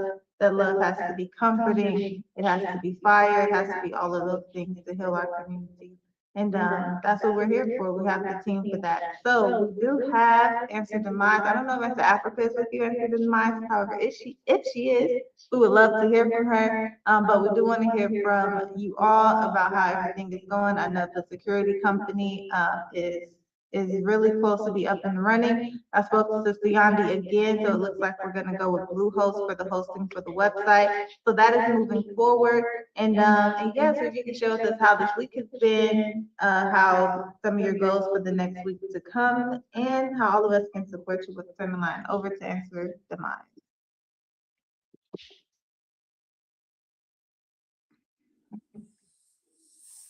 Yeah, Sajada Lahu. Yes, family. You know, we always going to give thanks and praise to Allah and the person, Master Prophet Muhammad, and his messenger, the glorious son of Allah Muhammad. Shamari Yaki, can you speak up a little bit louder, please? Select on the Master J. And Samad, can you speak a little louder? You're a little low. Let me see if I could turn this on. Ain't hearing. Can you hear me now? Little bit. Okay, well, my situation is first I'm at work, so Oh, okay. and I'm Well, under understood. cameras and I'm under audio and video, which ain't no big deal. But understand, it's not like I'm gonna lose my job. But at the same time, you know, having people around you be uncomfortable to a certain degree is a part of the professionalism that you don't want to Yes, cross sir. over. Yeah, you know, part of what we dealing with. Let me see. Can I move out of this particular room? And if the sound gets better, we're in a security room. Is that better? Yeah. Yeah, the security room it deadens out a lot of stuff. So we kind of you know it's purposeful that it happens.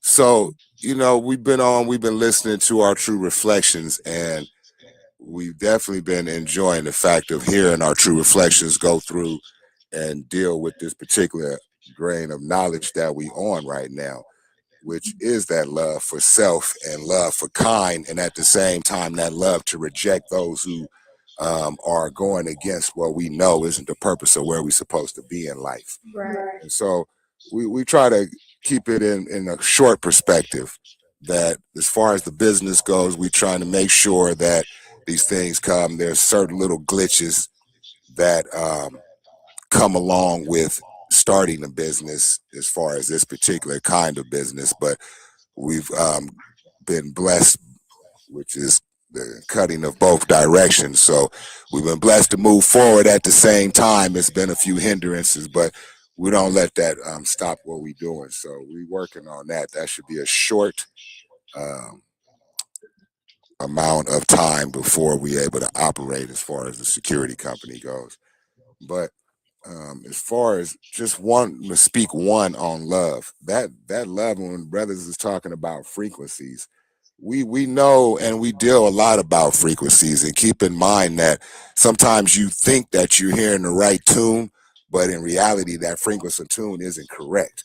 And we can tell that with evidence, because if you just look back in time and history of some of the musical things, the tune, even the tune that they called the frequency of the tune A, has been changed from what it originally was. Then it became a little bit something different. I don't know if it was 26 to 28 to 31 or whatever, but over time, just what is considered to be in tune has changed over a legal basis.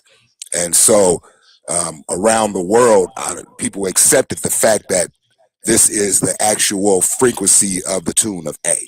And so that's something that we could go back and study. We won't go into it too deep, but just to know the fact that what was originally the frequency that was original on the planet Earth as a particular frequency has been changed and changed and changed so that we're not hearing what we're supposed to be hearing. And so I enjoy the fact that a brother came on and he dropping science. We always into the science, brothers and Ansar. We're gonna always be in the science. We're gonna always go and study. We're gonna always be in a position to be able to give thanks as far as we can, as far as what we're able to do. And we out here in this particular battlefield trying to help our people get closer and closer to a frequency of love to where they can actually hear it, feel it, and have a vibrational understanding of it. They said that it's a certain tune, a certain frequency that can kill cancer in the body. If it's sent through the body, that these things can kill cancer, because that's a parasite that it starts to kill and it penetrates through the body, but they don't use it like that, because remember that cancer is something that's a part of the medical industry. They making money off of that, so they're not trying to heal us in that aspect. But as far as getting our people closer to a tune where their mindset is where we can be like together, where we can hold ourselves together, these youngsters out here, the thing that's done to them with the technology is that this devil understands the frequency of tune, and he understands that there's a certain tune and a certain frequency that the body loves, that the body enjoys, and then there's a certain one that the body will accept, and it causes it to become dysfunctional. And so once that was learned, and it sees that we like a certain music make us happy, they took music. That's what a part of the industry is, with these frequencies, the television, the music, you know, as far as these kind of things. And they put those frequencies in it to make sure that your mind is blocked, that it shuts down the certain parts of the nerve and the mind and the brain that you're not able to accept even hearing righteousness, which is a part of that situation where you say, you know, you got to get our people one, just enough healed up enough, get enough medicine in them mentally, physically, spiritually, so that they can even start to realize that they're sick. Because most of our people don't think that they're sick. They think everything they're doing is okay. They think that everything in the world is okay, even if it's not exactly what they want, even if they don't have the exact money that they want. They don't got the exact car that they want. They don't got the exact man or woman that they want to be around the house.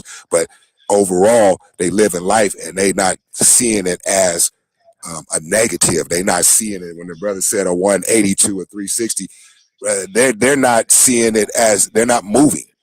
They're stagnant in life. It's like a real slow process of actual motion of life form out here.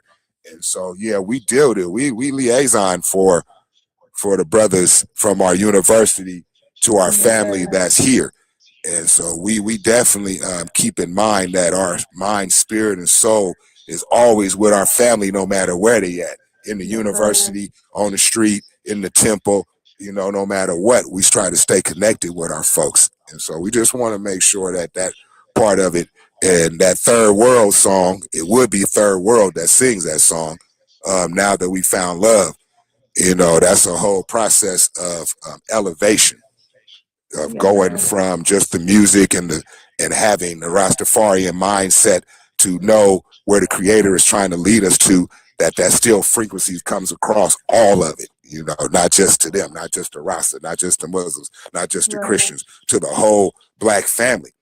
And as far as being a part of the indigenous, I'm directly out of the indigenous population up here. So my grandfather, my mother, they all came out of Iroquois tribe in New York. So, you know, straight off the reservation up there.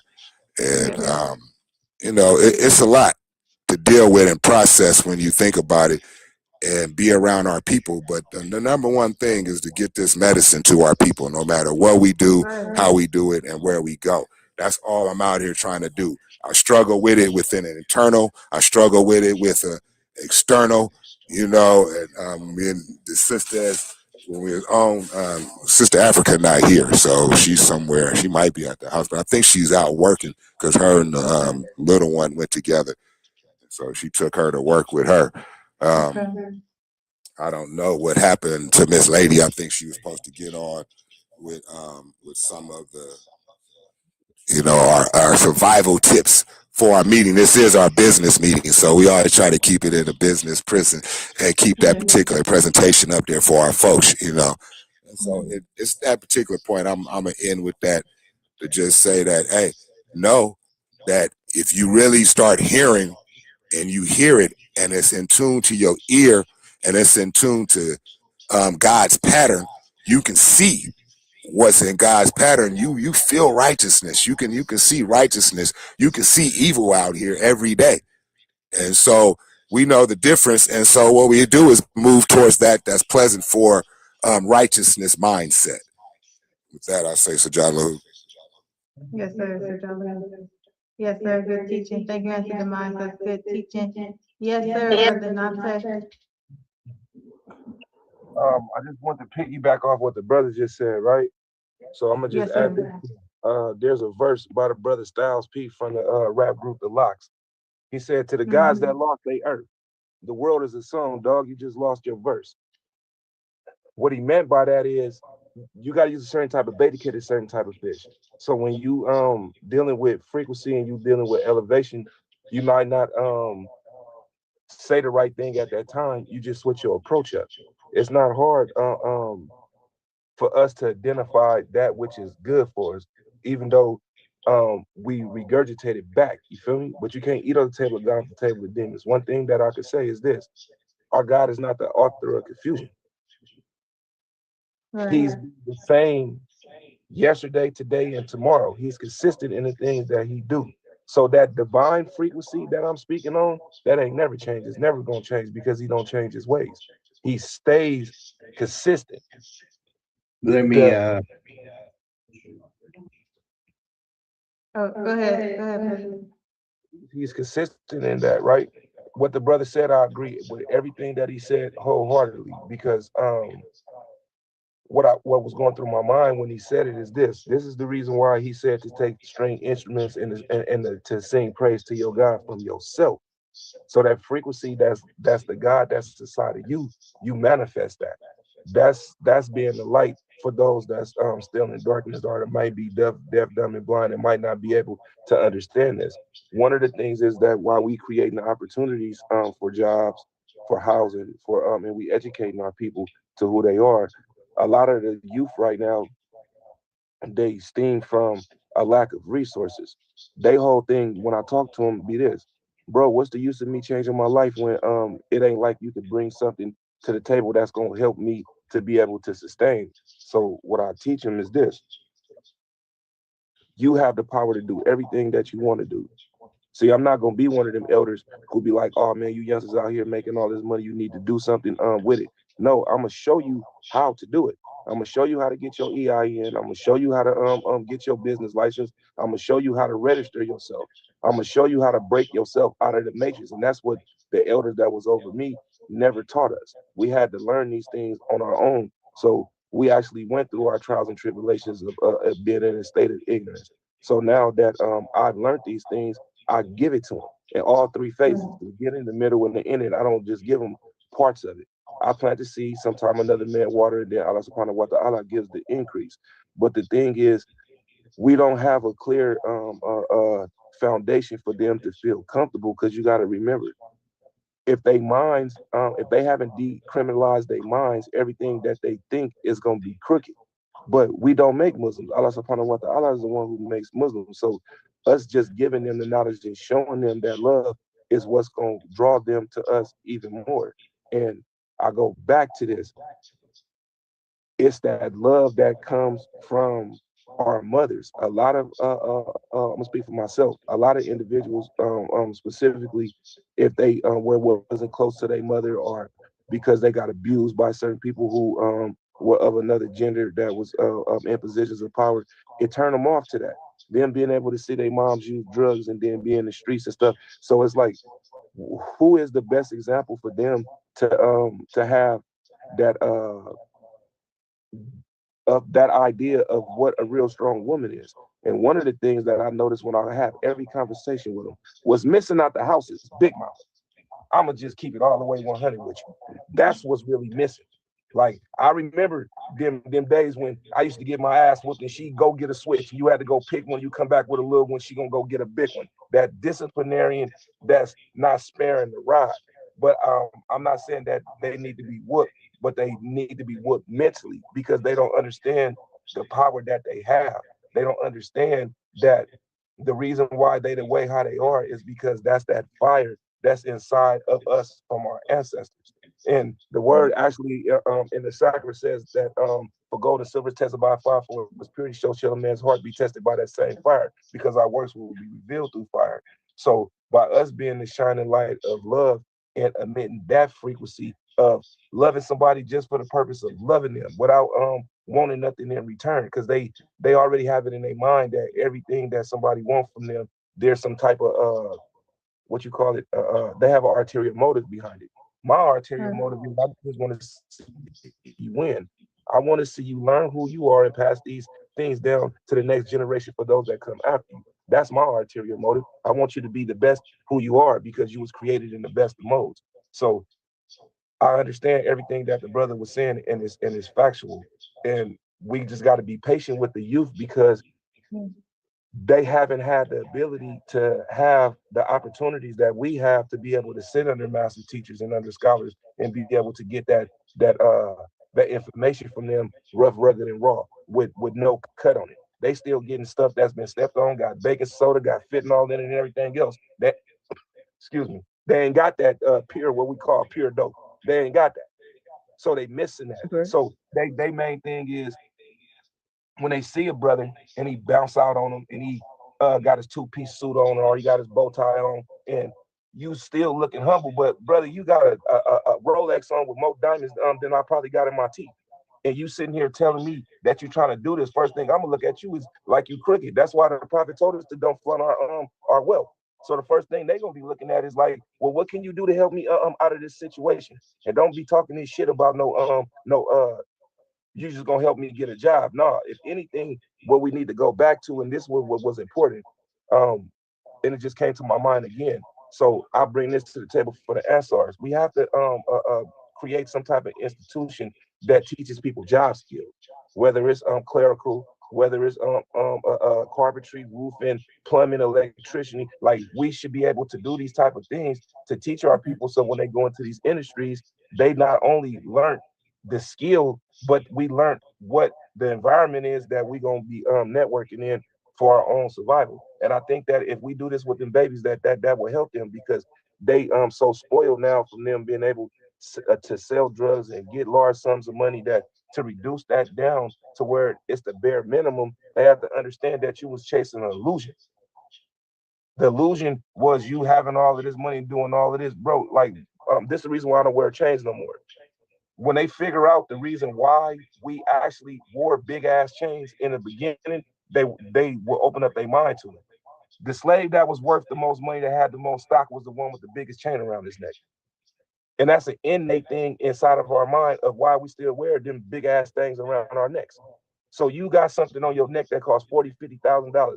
So if you was to die right now and your people don't have no money to bury you and they gotta go pawn your jewelry, that's all it was. And then most of the time you ain't even invested in the right type of rocks and you don't know if these man-made diamonds, if they moisturize or whatever. So it's different things. So this is one of the things I offer in my business classes when I talk to the youngsters, because they have to really understand that you living for yourself, but you're not really living for yourself.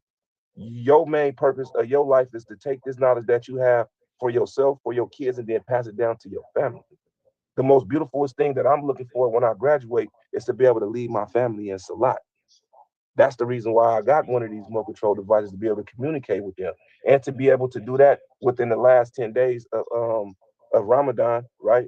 And I'm trying to really hit on that night of power. Like I'm really on it. I do my water repairs and everything, so I'll be up. Like I'm still working on 72 hours and not even going to sleep. After we get off, I'm probably gonna shower and then rest and then do my thing and then go to the mosque and go break salat and iftar with the brothers. But it's like they have to really understand that. And one of the things that I've been doing, because I'm from Oakland, so dealing with the ceasefire of what we're trying to promote between two rival fractions in our thing, is I brought this to the brothers' attention. When you read the Kitab, it tells you specifically that God made your brothers, God made your enemies your brothers.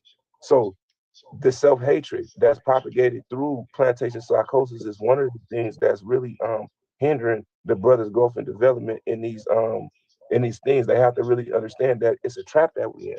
It's called a game, but it's really a trap. And we at that time when we was out there, we didn't utilize it for what it was meant for, a stepping stone. We made a whole lifestyle out of it. And we perpetuating these things to the youth and glorifying it like it's really something that it's not. But once they understand and they wake up and inside of it, then they will know what it is. I apologize for being long-winded, sister, but when a No. brother was talking, I had so many different things that was going through Yes, my mind sir. at Yeah, one time. Emperor, Yes, I ma'am. met a young man downtown Berkeley. I went to the hotel to the bar to get something to eat, and he was getting drunk with some other people. I guess they were regulars or whatever, and he was ragging on his mother. And he said every now and then she would call him up and needed some money or something from him. And he said, I hate having to have conversations like that. So I listened to him for a while, ragging on his mother. So he was only like, he was in his last semester, finishing an engineering degree, set to make a lot of money in his profession. And he said, and he said, the money I'm giving her is actually part of my scholarship money, that supports me going to school. So I waited and I said, I said, you are a noble man. And he said, what? And I said, because you're giving money to your mother. You don't want to give it to her, but you're giving it to her because it's the right thing to do. And I said, you are a noble man. And he just started to cry. And he said, I hate women. They always do this emotional shit, you know. But that was a healing for him. He just cried like a baby. Just the water came out of him and stuff in it. But so our people need to know what's noble. You know, what's that I said that to him to lift him up, to realize, you know, what you did is worth more than money in the long run, because you did a noble act, a pure noble act. You did something against your desire. You know, you're angry at your mother, maybe you hate your mother, but you did the right thing. That took a lot of courage and Them noble. babies need hugs. They need hugs and they need love. Like Absolutely. I'm only gonna speak for my generation, right? A lot of us, the reason why we resent power and structure is because the ones that was in power, they abused us. They took advantage of us. And I had to break myself out of those cycles of dealing with my childhood trauma and healing myself from that, and understanding that not everybody who comes in that form of being sincere has an ulterior motive behind the things that they want to do. So I understand them, and it's like my heart goes out to them. So I try to do the best that I can to show them what it is. But I really believe in my heart that them babies just need love. They need to be hugged. They need to be held. They need to be coddled. They need to know that there's nothing wrong with you, that you're strong, that you're powerful, that you're intelligent, that you're beautiful. These are the things that need to be reiterated back into our people. Like, people could say whatever they want to say about the brother Elijah Muhammad. But one thing that Elijah Muhammad did do for the Black community is this: he instilled a sense of self-worth into the Black community. He lifted and raised the consciousness of the Black community. Like, if people really don't understand this science, to take a person who shoots heroin and bring them back and make them into a start soldier, that's a gift within itself. Because once you lost to that black devil, it overtakes everything. It corrupts and it erodes the core of your being. And to bring you back and reconnect you to the tree and roots of humanity, that's beautiful. And one thing that I want to say that I'm a bid farewell is that the two sisters, you how you pronounce your name, sister? Asherelle? Yes, and Sorrel. Yeah, and Sorrel Yes, Muhammad, who you, was the yes, you and the sister Francine, right? Y'all are powerful sisters. I just wanted to tell you that the ancestors is moving through y'all. They speak to y'all. Y'all are hearing their voice, and whatever it is that you guys are bringing to the table as far as on behalf of them, keep doing what you're doing, because it's prevalent. Like, that was the reason why when I came in the first time, I had to go back and set my stuff up, because I wanted my proper greeting to be the right way. You feel me? So Yes, sir. you guys make brothers stand on a square. So whatever it is that you sisters is doing, keep doing what you're doing. See, when I see things through my spiritual eye. So I can hear her frequency and I can see what her aura is, but I can actually see yours because I'm looking at you. So just keep doing what you sister, keep doing what you're doing. The ancestors is proud of you guys. Yes, sir. Yes, Before, sir. Thank Thank you. you. before the Good Thank brother you teaching. go, for can I say that. something to the brother before we go though? Oh no, Yes. I was gonna cut Yeah, my mic off, but I'm here, brother. no, but let me just, brother, I be deep out here, bro. I'm really out here with a lot of these cats. I stay in deep East Oakland. I done stayed in West Oakland and all over that. I done stayed in North Richmond, bro. I walk everywhere and all around with the youngsters. They young stars, bro, and that's what they are. And we trying to get them to the point where they're in properness and where the mindset is right. But the thing about it is this too. We want to teach them business and all that stuff, but we really got to make sure that these teachings is supposed to apply to them, because the fact that I deal with brothers, I'm out here, it's some meal ticket brothers. I know brothers out here with meal tickets. You know what I'm saying? And they not on no righteous. They obviously know business. They obviously know money. They obviously having money, they having things. You see what I'm saying? But what they not having, and they only getting the close taste of to a certain degree, is righteousness. So we got to make sure we healing them, because we could give them $1 million, but if that $1 million not being applied to a righteous particular source or a righteous part of what they trying to do and how they trying to do it, you know, then it's basically not helping them out to a certain degree. And we teach them business all the time. That's a part of what we doing with BUCU, is to show them how to start a business, how to get a business license, how to do a nonprofit, all that stuff. But at the same time, the first thing that we want to make sure that we doing is trying to get them some medicine, the spiritual medicine, to make sure that they become moving towards righteousness and towards whatever it is first that they think that they want to call God, and then later on we can move them to what they're supposed to be on. But at the same time, that's the main mindset that's on it out here as a triage situation, because we see when brothers get to the university, the part about the university is they got time to be in the cell, and the cells can connect to other cells and connect to other cells within the body to heal the mind and the soul. And so we're trying to develop from there to here and from here to there, a medicine to help the brothers and sisters before they have to get to the point of actually being, you know, put into a certain place. Certain jewels have to be in a certain place, put under a certain amount of pressure, so that that diamond can come out and be sharp. And we see that with the hardness of the diamond within the brother, we see it, and we can feel that in any, you know. But at the same time, we have to always remind our true selves, like, there's some brothers out here that's going to be that same kind of diamond, depending upon where they're placed. Some have to be placed away so that they can be given time, safety, security, resources, and mindset and pressure to become what it is that they need to become. But then there's some out here we're trying to create a definitely combination of that medicine that you bring and that medicine that we apply in these teachings. It's always the teachings first, always the teachings. You see what I'm saying? Of allowing the person of Master Prophet Muhammad, his messenger, the most glorious son of Elijah Muhammad, and his Holy Spirit of truth, Asherah Muhammad, the select one, Master J.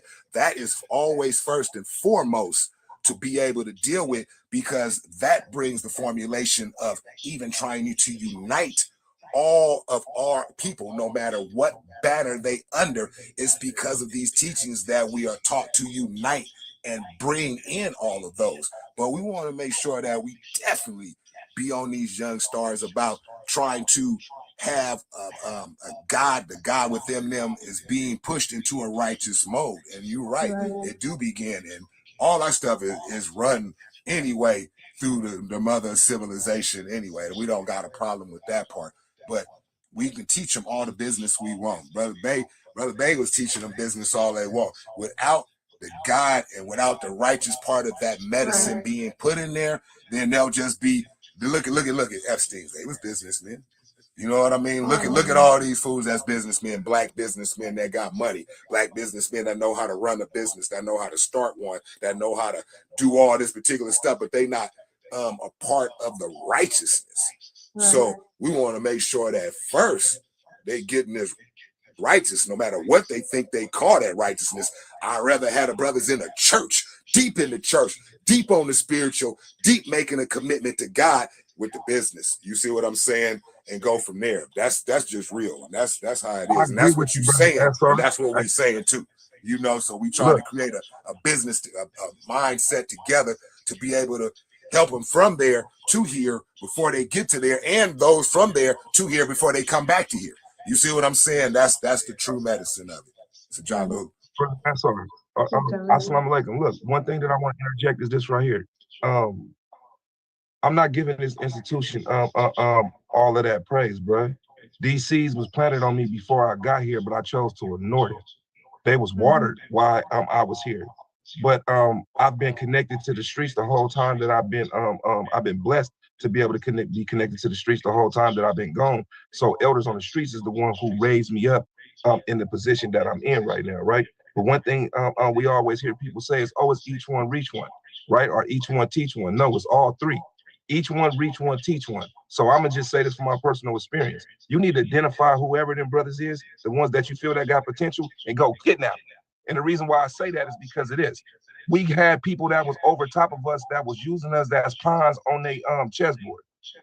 They was having us do things that was only self-sufficient and self-serving for them.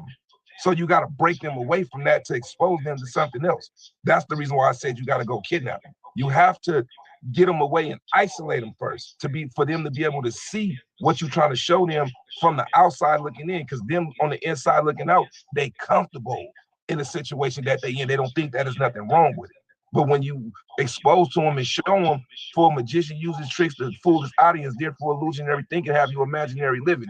You living off of false principles, false ideology, and off a false belief system.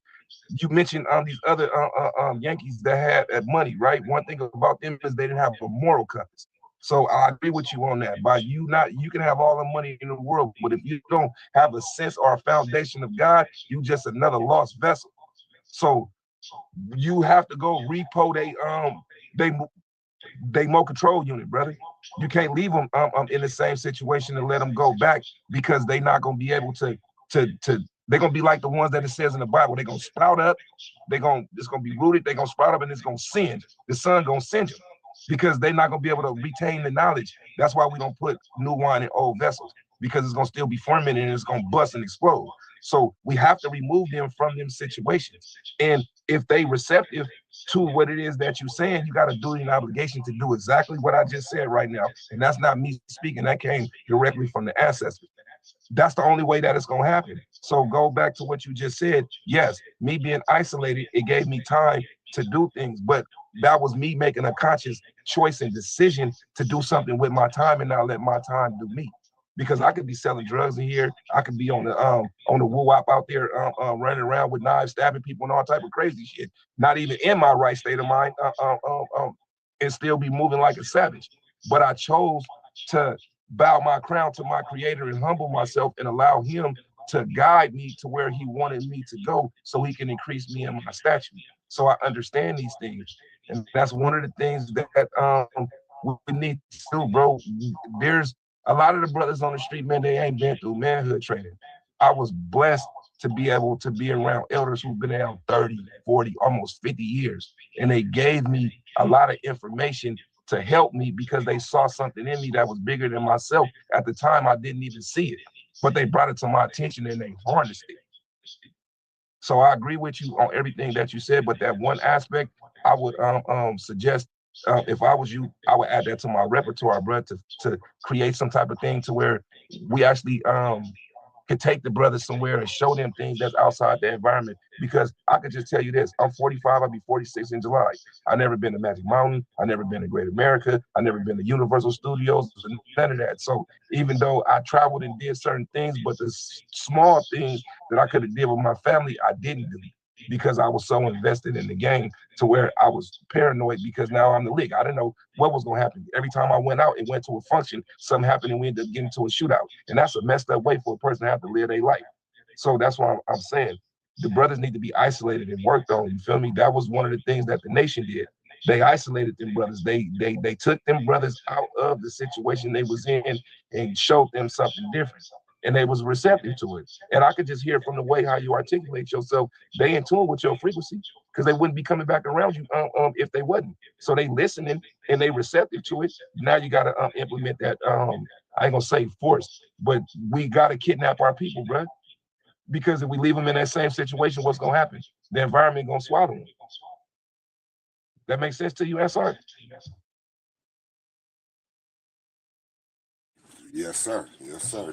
That's all true, brother. You don't gotta tell brother, listen, brother, I'm way out here. I just lost another one of our youngsters, brother. He didn't put himself in a position to where eventually he gonna be somewhere closer. You see what I'm saying? You might even be able to sit down face to face and talk with him. So it's an everyday, it's an everyday loss out here. At the same time, it's an everyday gain out here. It's an everyday loss in there, but at the same time, it's an everyday gain in there. You know why? Because as long as we here, brother, that's all we doing. We don't got nothing else to do but get us to our people. And at the same time, where we at though, we have to, accept a little bit more of not that you don't have to accept that, but I'm just saying us, period.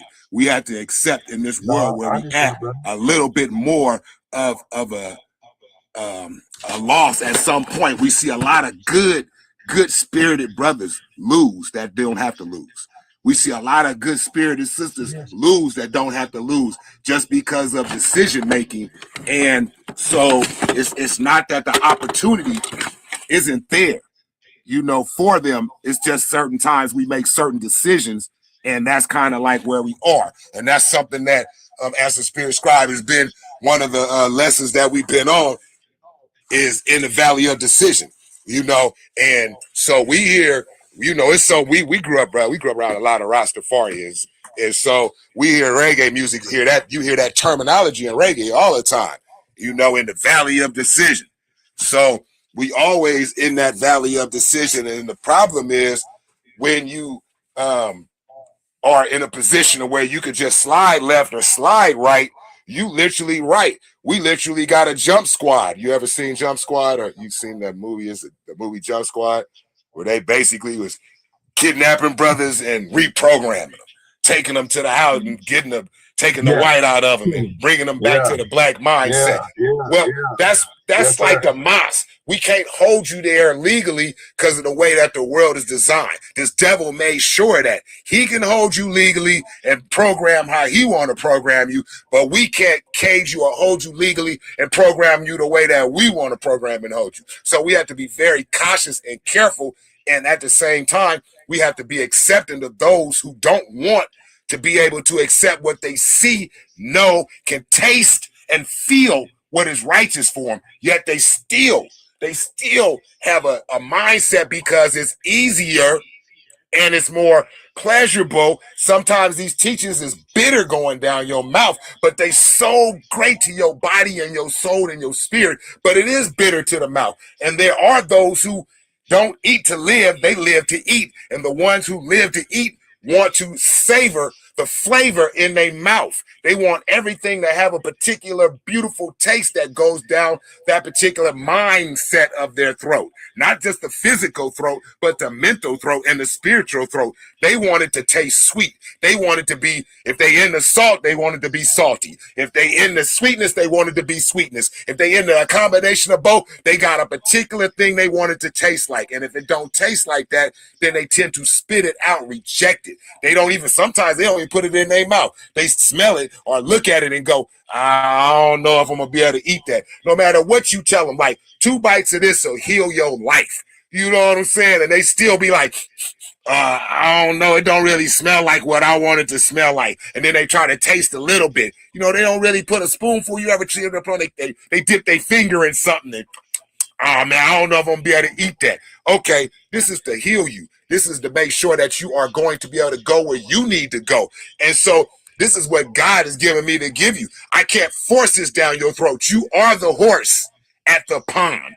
You know what I'm saying? I can't force you to drink this, but it's here and it's offered. And you see many horses that have drank this, and look at them. Look at the spirit in the brothers. Look at the spirit in the sisters. Look at the glory and the glamour and all that comes out of them. Forget about how much money they got, the car they drive. Do you see them with an unhappy spirit within them? And that's a part of what needs to be on it. And that's all we giving. That's all we delivering out here. But, you know, that's all it is, brother. We with you. Nothing I heard you say that I reject. There's nothing that you said that I wouldn't protect. You understand what I'm saying? No matter what.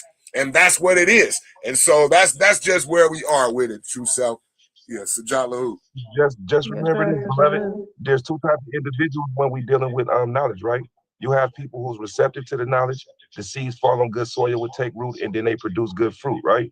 Then you have some people who they don't comprehend things that's being taught to them, so you got to let it manifest in their face and unfold in front of them. They more visual. You feel me? They more concrete thinkers than abstract visionaries. So we understand that. This is the reason why I said you got to use a certain type of bait to catch a certain type of fish. Sometimes dogs don't like taking medication that's good for them, so you got to disguise it. There's nothing wrong with using the deception to get a person where you need them at, and then hit them with that real stuff. And that's what we got to do. We got to bait it. We got to bait it. We got to make it pleasing to them. And then when they finally see what it is, then they understand it. Because mind you, that's like taking a person who's been living in a cave for 15 years. He's a savage. He probably don't even bathe himself. He don't know nothing about structure, nothing. So everything to him is gonna be foreign. But if you can domesticate a dog or a bull, you can domesticate a human the same way. It's just gonna take time, and a lot of people don't have patience for that type of thing. But if we in it to heal our people and not in it for ourselves, that patience is gonna come. God gonna allow you to be able to develop patience, to be able to deliver the message the way how He wanted to do. Because this sister, I'm gonna end on this. Let's go back to the ayat dealing with the brother Jonah. Jonah he told God straight up, I ain't going to North Richmond, nigga. You crazy? They be killing people over there. And what happened? He thought he was going somewhere else, and that whale swallowed him up. And what happened? When the whale spit him out and regurgitated him, where he dropped him off at? Right in Marina Shore Bay, and he was a couple blocks away from North Richmond. So you can't run from what God got for you. Eventually, He gonna put you right back where He told your ass to go to in the beginning. So they may not get it right now, but eventually they will, if it's in their heart for them to be receptive to the message. And one thing that I do know for sure is that when God call you, you can't run from it. That's the reason why I'm in this institution right now, because I ran from my gift. I ain't running from it no more. Because if you run long enough, what He gonna do? He gonna blow the trumpet and bring your ass home. Now you got to go talk to Pop. Yes, sir. I ain't ready for that Yes, sir. conversation. Yes, sir. Good Assalamu teaching. alaikum. Good teaching. Walaikum salam. I think subscribe has his hand up too, but unsubscribe.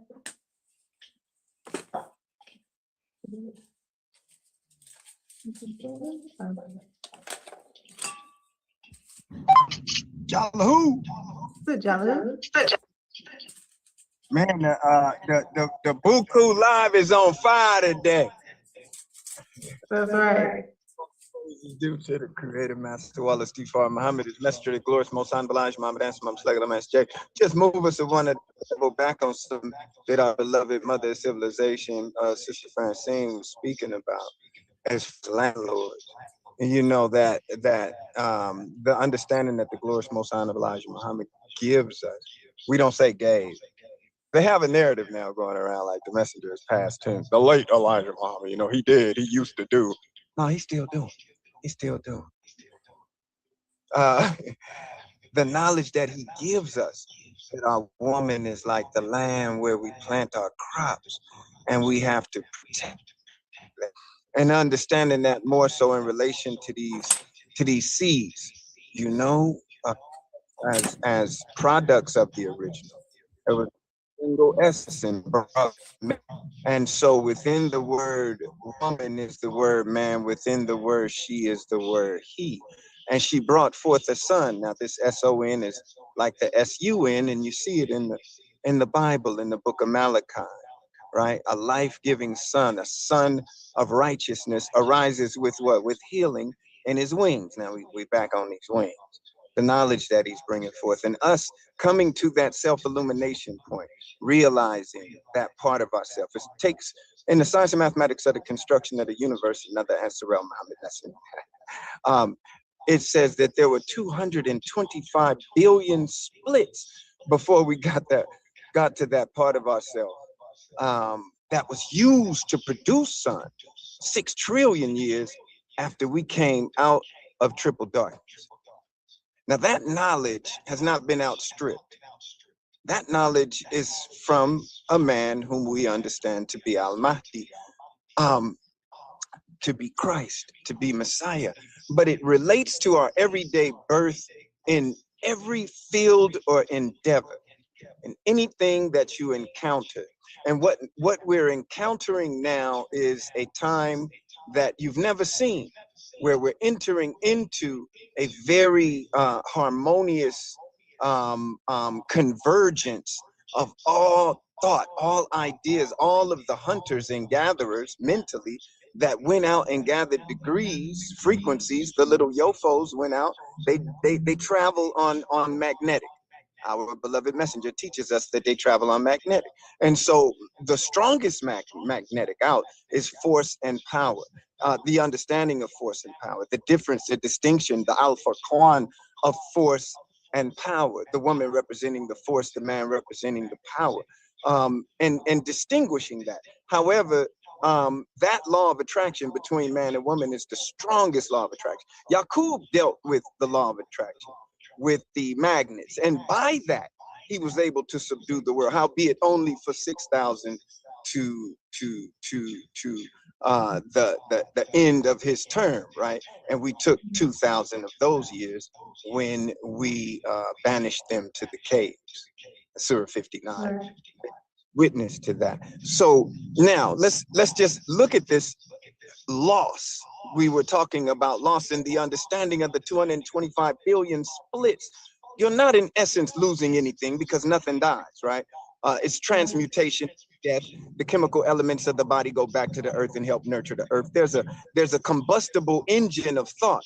And so sure, by the time the Holy Quran says, surely man is in loss, except now, right? Except there's an exception there, and it deals with the doing that we're talking about, doing the work.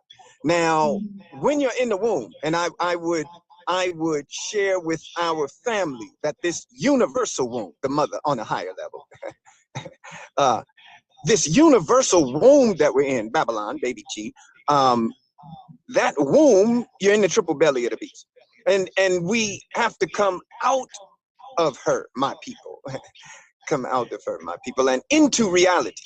Now, this out here, this battlefield, and being in there, you know, the Savior says, my works go before me and my reward is with men. Being in there and able to accomplish works out here. You know, there's a Bible scripture that says, whether in the body or out of the body, God knoweth, caught up to the third heaven. What are they talking about?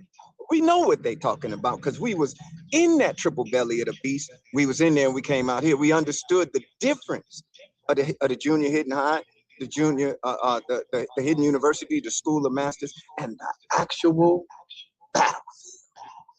And we still have so much yet to be desired on the global scale and then on the universal scale. And so we talk about this, and it's a blessing. We begin getting our feet wet. Our fellow reflection acid demise been putting in work on the battlefield. And that's why he can receive advice.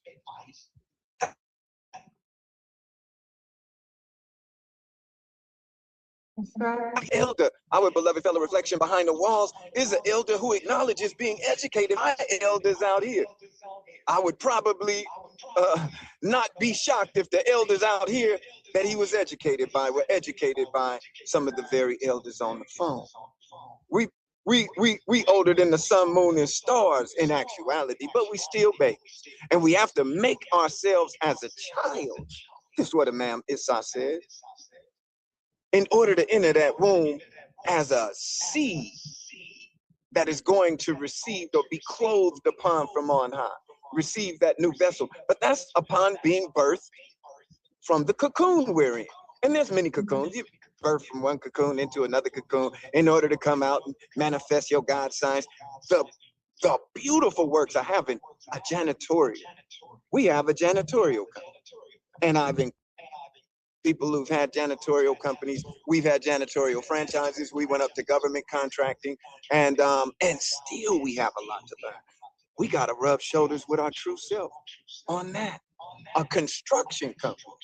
Our beloved fellow reflection as a construction company. Well, we definitely are going to need that in relation to the land. And we have those who have worked in construction fields out here in the Nation of Islam and the Ansar al-Muhammad for decades.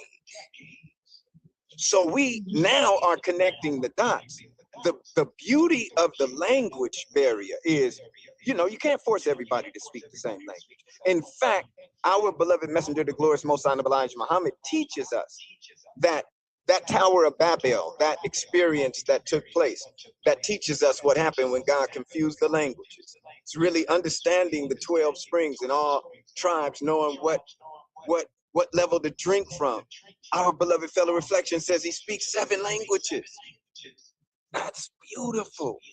The language of the brides, there's a book out called The Language of the Brides, and there's 7 candles or lampstands. It's really the 7 schools of thought. And I heard him speaking the 7 languages of that frequency. Now, there's another degree of languages. Master Wallace T. Muhammad spoke 16 languages at that time. and he speak way more now. However, there's still yet a language for our fellow reflections to learn. That language is the harmony language, the nuclear learning language that allows us to exchange and share, give and receive, right? Of course, without assumption. I can't assume what I could say. Well, the brother behind the walls, he don't know what's happening out here, man. He ain't never been out here and really handled the battlefield, but he's doing things from in there out here. How dare I assume? Assume it makes an ass out of you and me, they say, right? So, however, we do know there is a distinction between the actual battlefield and the school of masters. There's a distinction between the works that we are blessed to accomplish, even from in there out here and really coming out here on this battlefield. And we've seen it time and time again. That's why the mothership has to catch him, the Allah Master Jay said. Our beloved fellow reflection was saying, change the environment, kidnap them. We call it UFO abduction. But they not YOFOs. They not UFOs, they YOFOs, right? Right. Abduct. The mother abducts them, and she abducts them with love. Look at that word, abd. That word abd in Abdullah. Do you know it means taken away in the extreme adoration of your love? Abdullah is a slave of Allah or servant of Allah, but it also means to be taken away for our subject in the supreme or extreme adoration of your Lord. You're getting abducted, and our family will get abducted. He's teaching exactly the language that we're saying, but sometimes we'll be saying the same thing, but using a different language. So our brother says ruby, another brother says yen, another brother says dinero, and we don't understand that we're saying the same thing. Now, there is a devaluation of currency around the globe that we still stand somewhat in need of distinction, right? And all of that is adjustable, right? And probably temporal according to the rule of this devil. But I would say everything that I've heard is so harmonious, you know, in exchanging. And it's a beautiful stethoscope reading of where the new generation is, 40 and 45. We got decades out here of experience on this battlefield. Now that's intel. That's you know, that's battlefield intel. You gotta get that, because that's gonna help to establish how the energy coming out of that womb, the new yofos, they come into the mother. They are first they're filtered, then they have to deprogram. So it's a universal halo. They've gathered up all this information and data and dump. They have to dump. They have to be free and clear. They give everything back to the mother. Why? Because in the mitochondrial DNA, she can write on the consciousness of the new generation. You have to dump. You have to, and that's why you have to come in and be a teacher. You know what I mean? And give to that new generation, give them that guidance. Teachers don't so much have to teach a teacher. A master worker don't so much have to be trying to instruct another master worker. We got a whole bunch of students that could be taught, right? And that way we won't be bumping heads, right? You know, as they say, bumping dickheads don't produce no birth, excuse the expression. However, you know what I'm saying? When we put that thing in the womb of the mind, even the male has a womb of the mind, because we come from that single essence. And so Paul said, my little children of whom I travail in birth. He was pregnant. He understood that. You know, man, my cup runneth over. I gotta dump to somebody. I gotta teach somebody. Man, we could get this man a classroom, right? We out here doing the work, and there's a lot that can be drawn from that, because there's losses too. And it says, surely, man is in loss. What do we understand? That's experience, man. That's intel. You know, we need that. That's recon. I need that recon from the angel. You went down there and stumbled? What happened, man? You tried to establish this, and then what happened? When you tried to get them contracts, what? Okay, that's going to bless me to know where to make a adjustments to my plan on how I'm gonna do it when I get out there. And we know a better way to get to you. They ain't gotta keep stumbling like us. They gotta stumble, they gotta lose, they gotta learn, they gotta get their knees scuffed up a little bit, right? That's experience. Right? That's why I said, surely, man, surely with difficulty comes ease, right? And so it's such a beautiful exchange, but this is part of the university. This is part of the natural exchange. So, Right. Yes, sir. Jalil. Good teaching, good teaching. We do have Imani on the line, and then we have to land this beautiful ship. We've had some very powerful degrees from everyone on the line, and it's just so important because one of our main goals is to reach the youth. That I think every organization that sets up, they want to reach the youth because we know that the youth are the future. Those are our generation. We are establishing an everlasting nation that will last throughout eternity. And in order for that to happen, we have to have the ability to pass the baton. And knowing that this new generation, they have access to so much, they have so little guidance that they're in a right position. They're seeing so much in the world, things that other generations didn't see. If you didn't know, or if you wasn't participating in war, you wouldn't know what it looks like. But this current generation are able to see the vestiges of war through social media and things like that. So we have to use everything at our disposal to get to our youth and be able to know what they're looking at, what they're experiencing, and have the answer for them when they come asking questions. And that's why here at BUCU we have the 12 jewels. These 12 jewels are knowledge, wisdom, understanding, freedom, justice, and equality, food, clothing, and shelter, and love, peace, and happiness. Because we have established that we understand that we need all of these jewels in order to establish a sustainable life. Our people are going to need knowledge, wisdom, and understanding. First and foremost, the knowledge of themselves, of God, and the devil. Without that, everything else fails. But if you give them knowledge and wisdom and understanding, and they don't have no way to eat, well, of course, they're going to continue to be in the streets. So you have to give them food, clothing, and shelter. And this is why we have our business program. So just like our brother Nate, establishing, helping people to establish business licenses, helping people to establish their nonprofit, walking people through the process of getting their EIN, which is free. There are organizations who will charge you to help you establish your EIN, where you can get an EIN for free.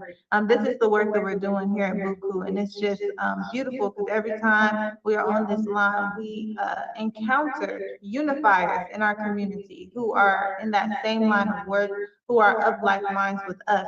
And those are the people we want to, that's what the university is for, is to bring all of those unifiers and unify the unifiers in one place. Our unity is key. Together, we can get to more youth. Together, we can establish more businesses. Together, we can ensure that our children don't have to continue the same generational curses, continue to not receive love. Our children don't know what love is. They've never experienced it and they've never seen it. So they think that love is just romantic and intimate. They don't know what true love is, but we together can show that to them. And that's what we're doing here at BUCU. And the beauty of having a university to teach that, so that we have that ever flowing passing of the baton is what BUCU is doing. So everyone knows that this is something being established, and you all are not too far away because you're going to be instructors at that university so that you can pass this on to our youth. And actually, they're ripe for it. If you go on social media, certain platforms, you'll see the youth. They're debating, they're talking about politics. Before, people at a certain age wouldn't talk about politics and voting. Well, these youth, 19, 20, 21, they're talking about politics. They're talking about generational curses. And those are not just middle class youth, these are even the youth in the hood. They are interested in advancement. And we have that, and we want to pass that to them. And we will be successful because we have all the tools necessary to be successful and pass that to them. And we're not missing one thing. We have the jobs, we got security, we got construction, we got janitorial, we got transportation, which Imani can tell us a little bit about. We have transitional housing. Me and Imani was just on a call with our Uncle Mike, who's a pastor, who's opening a transitional house. So we have everything that we need to be not only independent, but to actually help our people in something tangible that goes beyond the beautiful talk that we can do, but puts the work in action. And so we're gonna go to Imani to get some, update. Yes, Oh, permission to speak? yes, sir. Oh, just wanted to say real quick, because we got to get some degrees from Imani, because of all, you want to hear every perspective, and he bring that strong Yeshua, you know what I'm saying, perspective, and that's what's needed, right? One of the things for our brother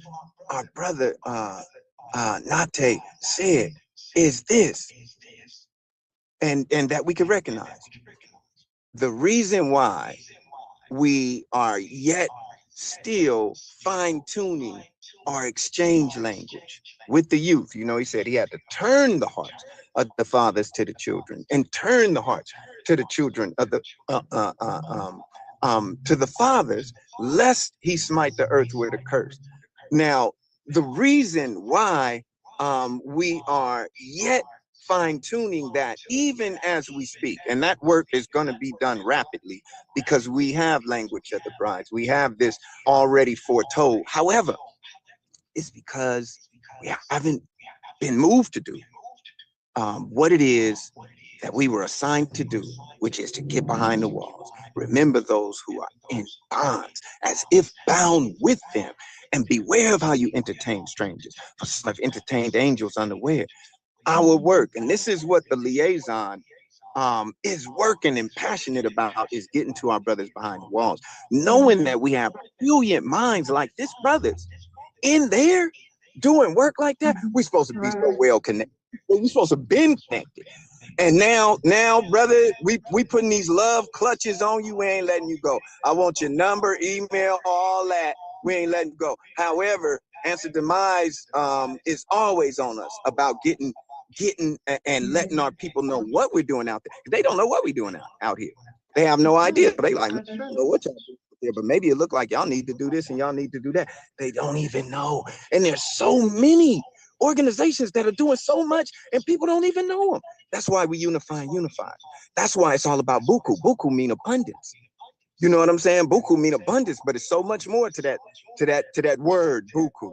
But our God would give unto us abundance in the judgment, and he's manifesting that on this call.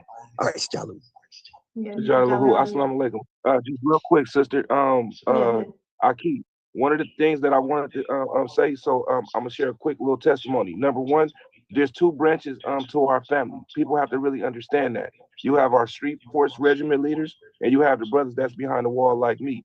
Being behind the wall, I'm a liaison to the bigger nation, which are you guys, right? So I'm an ambassador to the SL Muhammad Nation. So one of the things I want to share, and I'm going to say Allahu Akbar, is this. I just received a letter from a transitional house, and the sister was just talking about this, and you want to know the cool part about it? Wallahi, I ain't wrote nobody yet, and these people just contacted me. So, sister, I'm going to try to go through the brothers, because I know we have to have a chaperone, and I'm going to contact you. If your family could give me a support letter for the board for transitional housing, I'm actually was going to start writing on Juma Friday. So that's something that I will need. Now, as far as behind the wall, Minister King X, me and him is trying to do something too, where we starting programs here. But one thing that I want to share my testimony with is this. You know, they try to validate us as gang members for being SL Muhammad behind the wall. So for a lot of years, we had to go up under the Al Islam banner, because we couldn't even stand firm on our square because they said we were too militant. They would even give us validation points if we greeted each other with the highest greeting, Sajada Lahu. And a lot of brothers don't even know that it get certain translations of the Holy Kitab is listed right there in the documents. So how can you give me something and scrutinize me as being a gang member when these is how the Malakina greeted Adam when Allah subhanahu wa ta'ala told him to bow to him? Right. Come on. I'm gonna just leave it at that. Hey, listen, Yeah, my heart come on. right now, my spirit is beaming. I really feel home. So I'm leaving my number with everybody. You've been home. Hey, Need me, brother, I'm here. Hey, you've been home since you hit that frequency. Hey, when you heard that sound, when you said it was a sound, man, Yes. you was home. You was home then. Hey, and we've been battling the courts on that. That's why the Master J, we get That's why the Master J made sure we get a nonprofit. We battled the courts for 11 months. The lady who helped us, the lawyer who helped us get our nonprofit, she said, I ain't never had this much difficulty establishing a nonprofit. They ran us through the ringer because we have the CEO of the nonprofit, Master Wallace P. Muhammad. And so when the U.S. government established the Ansel Muhammad as a bona fide nonprofit religious organization, tax exempt, then you violating brothers legally when you denied a parole talking about his gang affiliation. And so that is a fight that we have with the courts. The Allah Master J had a lawyer on the case United States versus the Ansel Muhammad named Peter Cometto. To this day, I called him up. We called him in 2019. He's still Lahu. Yeah. He's a judge now. He ain't even a lawyer. He's retired. He directed us to the young whippersnappers and said, man, that battle been won in the courts. You brothers stand on your 10 toes about Ansel Muhammad. You ain't got to revert back to no Orthodox Islam to hide from these devils. You know what I'm saying? We there for you. And atonement, man. Atonement to our Savior, the Creator, Master Wallace T. Muhammad. He moved us not to be successful in getting in there and letting y'all know what was happening out here so that y'all can know when y'all up in there. But them days is over now. Them days over now. We connected. And like we say, we got them love touches on you. We ain't letting you go. Jalahu. That's right. That's right. And we got the 501c3, but we also have a bona fide online presence that shows the cleaning up of the divine name, which the Allah Master J Man instructed us to do. So we definitely put your number in chat. Imani, actually, he's going to speak next.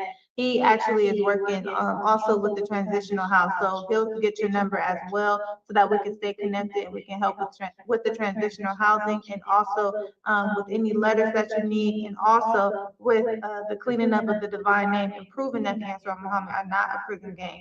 And, you know, if we have to share the 501c3 paperwork, any of those things to help our brothers behind the wall, that's definitely our instructions from the Allah Master J Man.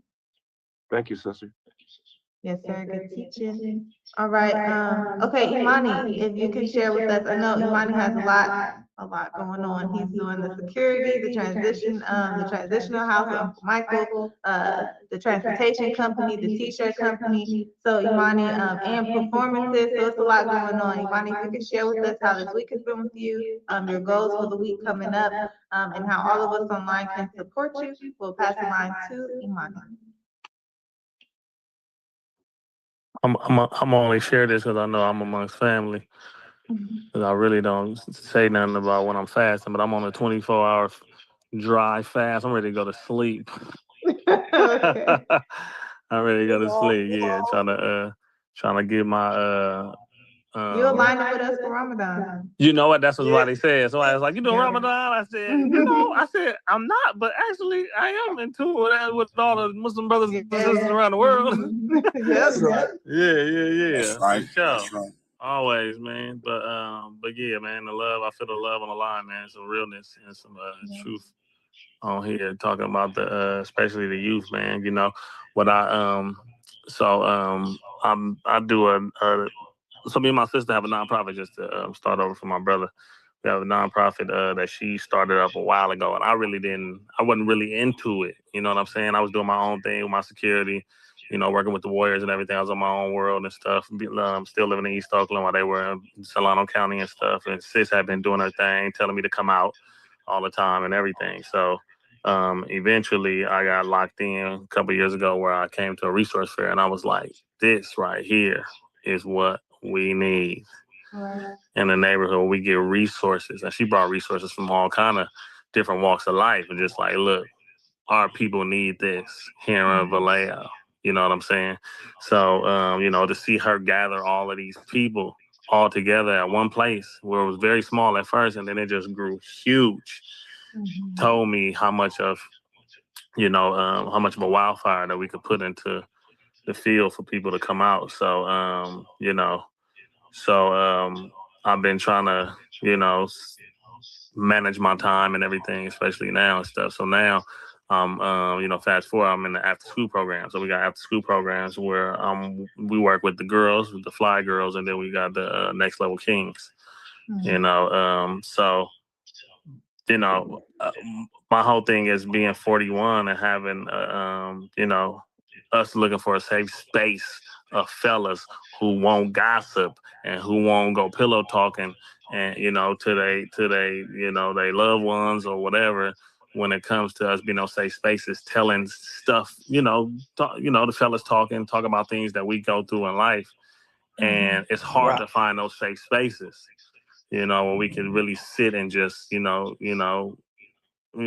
it out or just talk about things. You know what I'm saying? So to not have that and to get it and see how effective it is, and know how important it is, and say, if I can start with kids from a younger age having these safe spaces and being ready for, getting them ready for the world.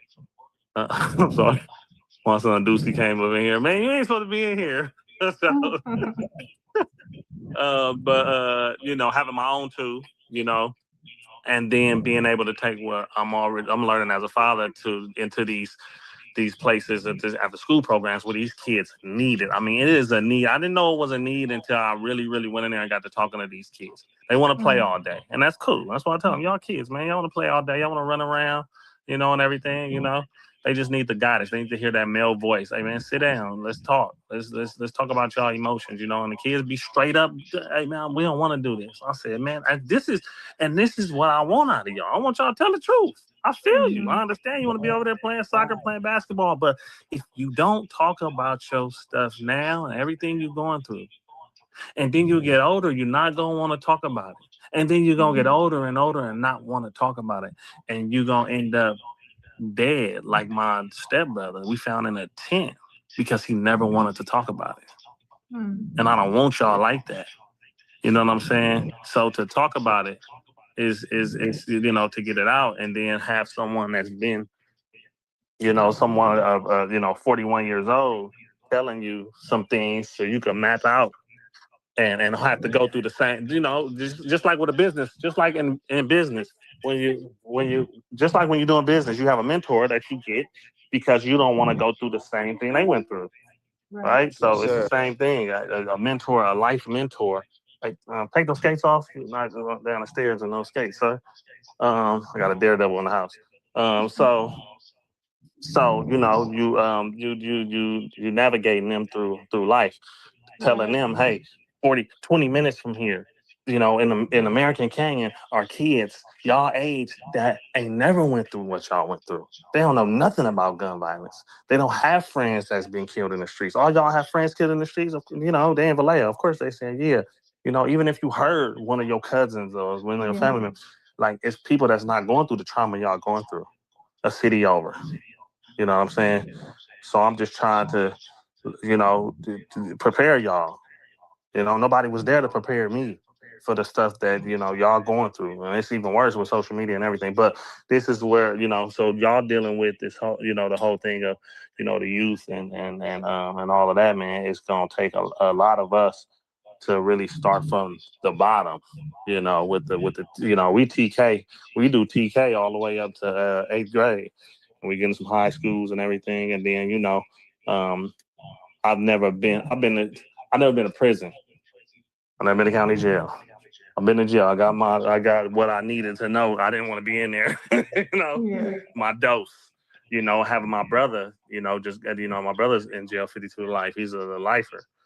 And being a part of certain organizations where they really don't want to see you come home. Strength in numbers when you in there. They don't want it. Huh? I said slave labor. Yeah. Well, I'm even talking about the so-called homies in there that just want, you got the lifers in there that don't want you to leave. Like I said, strength in numbers. Just me being a square, and I done did the JPay, the walking horse, the access. I done been to, visiting my brother and my dad all my life. So I know about taking care of, brothers and, and sisters that's locked up.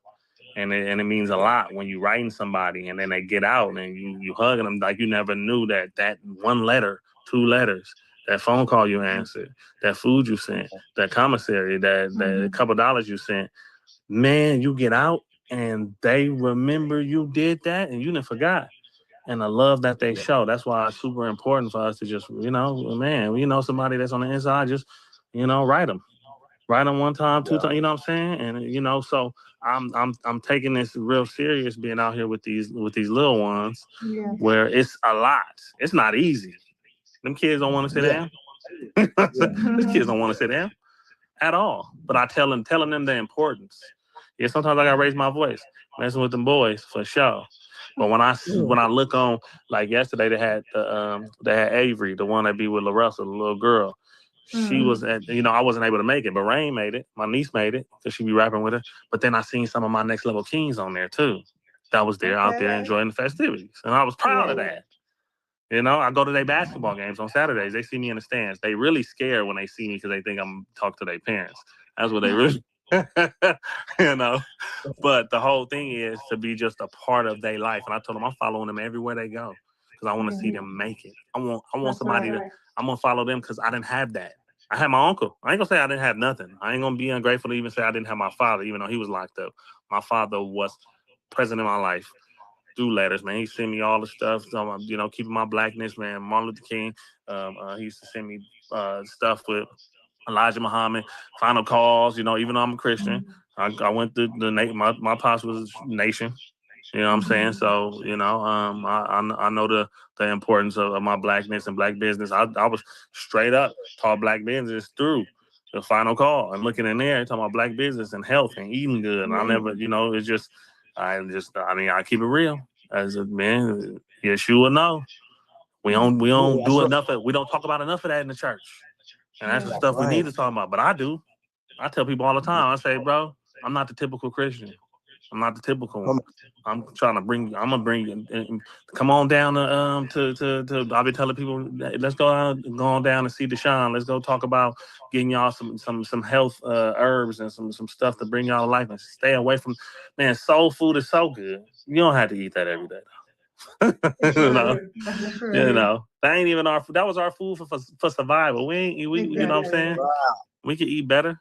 We got fruit. You got fruit and vegetables. We can grow our own stuff. You know, so I'm just trying to, I dibble and dabble in a lot of things because I have a lot of resources from everywhere, and I just want to be of help here and there. But this transitional home that we doing, I really want to, like, this is gonna be it. And having brothers like you know, coming out to come in, I really, really, really wanna come in and help. I mean, you know, help yourself first, of course, because you know, if you ain't good, then, you know, you ain't good to nobody else. So we want to make sure you good. You know what I'm saying? Even if you end up somewhere else, we going to make sure you end up somewhere good. But even if you end up somewhere else, man, you want to slide through and help, man, please. The more the merrier. You know what I'm saying? Because I already know y'all know the mentality and y'all can be some help for sure, man. So it's man, I'm glad you're on here with us, bro. And I try to bring my folks on here all the time because I know it's, you know, they run into people like you know, like you that can, you know, really voice that realness to them because you know you've been in the same state as them, and you know, and then, you know, Brother Demise hop on and Shabbat, and you know, everybody kind of it's real. There's the realness. So I appreciate y'all, you know, for everything. Yeah, Next Level Kings, that's my baby now. So it's my baby because I gotta do something for the babies. The babies gotta. I mean, bro, if y'all see this kids, man, and then I have the kids, the younger ones that ain't even supposed to be in there. They just like, oh, can I go to so and so over there? And then they get in there, and they, you know, and then they get in there and they want to leave, right? Because we sitting down there, they want to go. I said, no. Once you come in here, bro, you stuck with us. Go sit down. You stuck now, bro. You going because I know. I'm not gonna sit here and be Yeshua into you. You know what I'm saying? I'm gonna give you. That's a choice. You choose or not. But I'm gonna be being a good boy into you because that's just something that you have to have. You know what I'm saying? That's something that you have. You have to be kind. You have to. Yesterday we talking about siblings, man. I said, go home and give your siblings a hug and a kiss and tell them you love them. Just do that. You might not ever do it again. My brother I ain't seen in 17 years. I ain't able to hug my brother and kiss my brother and talk to my brother. You know? And the whole thing is with my sisters, they never ask me my mentor when it comes to my brother. You know what I'm saying? But I'm gonna take care of him 17 years, breaking my pockets. You know, I work for him, if anything. But man, God bless y'all, bro. God bless you, bro. We praying for you for sure, bro. I got your number. Yeah, we going up from here, y'all. We got a lot going on. Oh, and I got in touch with my boy Zimbabwe. So Zimbabwe does the thug therapy with Stan, with Fab. Okay. So he does it there. It's him. It's the two cousins. If you look on Stan post, you see where he put me and my cousin just to be talking about this, and now we actually doing it. He want to be on the board for the transitional home. Oh, You know really? what I'm saying? Okay. Yeah. So he want to do whatever. He said, man, whatever you want me to do. Hey, And look, it's just,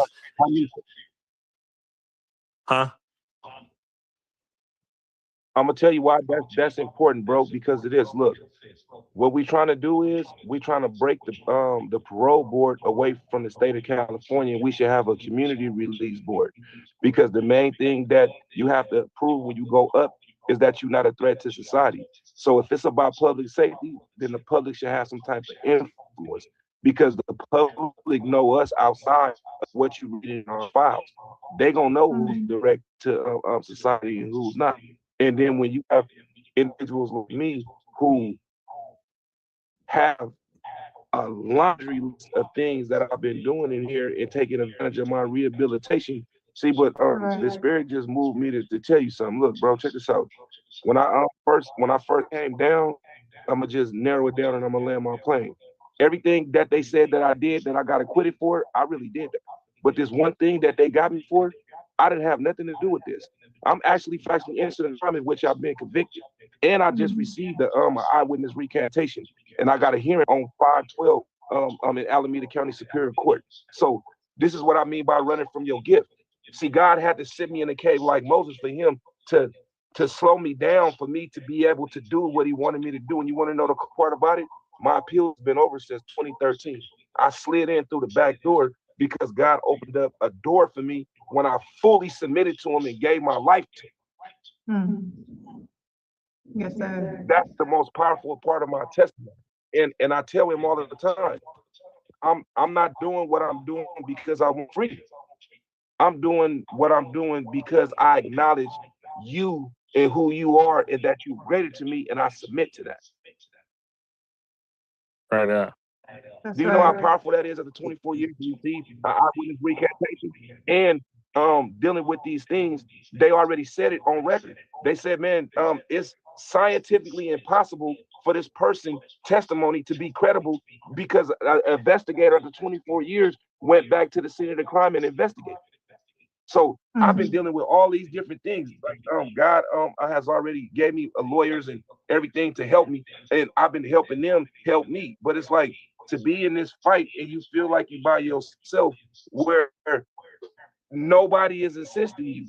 And I'm believing in my heart the reason why nobody came in this, because God don't want nobody to take the glory for what he gonna do. That's gonna make my testimony even more powerful, because now when I talk to them babies, I can tell them straight up, listen, what you doing in your life right now is gonna affect you in the future. And all these cats that's running around talking about they love you and you the homie and all that, they gonna leave your ass for dead when you get to where you going. Telling you. They ain't gonna check on your mama, they ain't gonna do nothing. At You're all. gonna be stuck in a bathroom for years.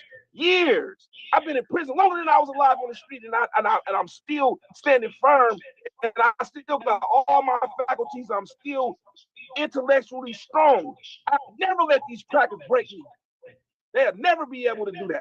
And people got to really understand what these people was doing. They intentionally and deliberately designed this system for us to be slaves to these people. They don't care nothing about us.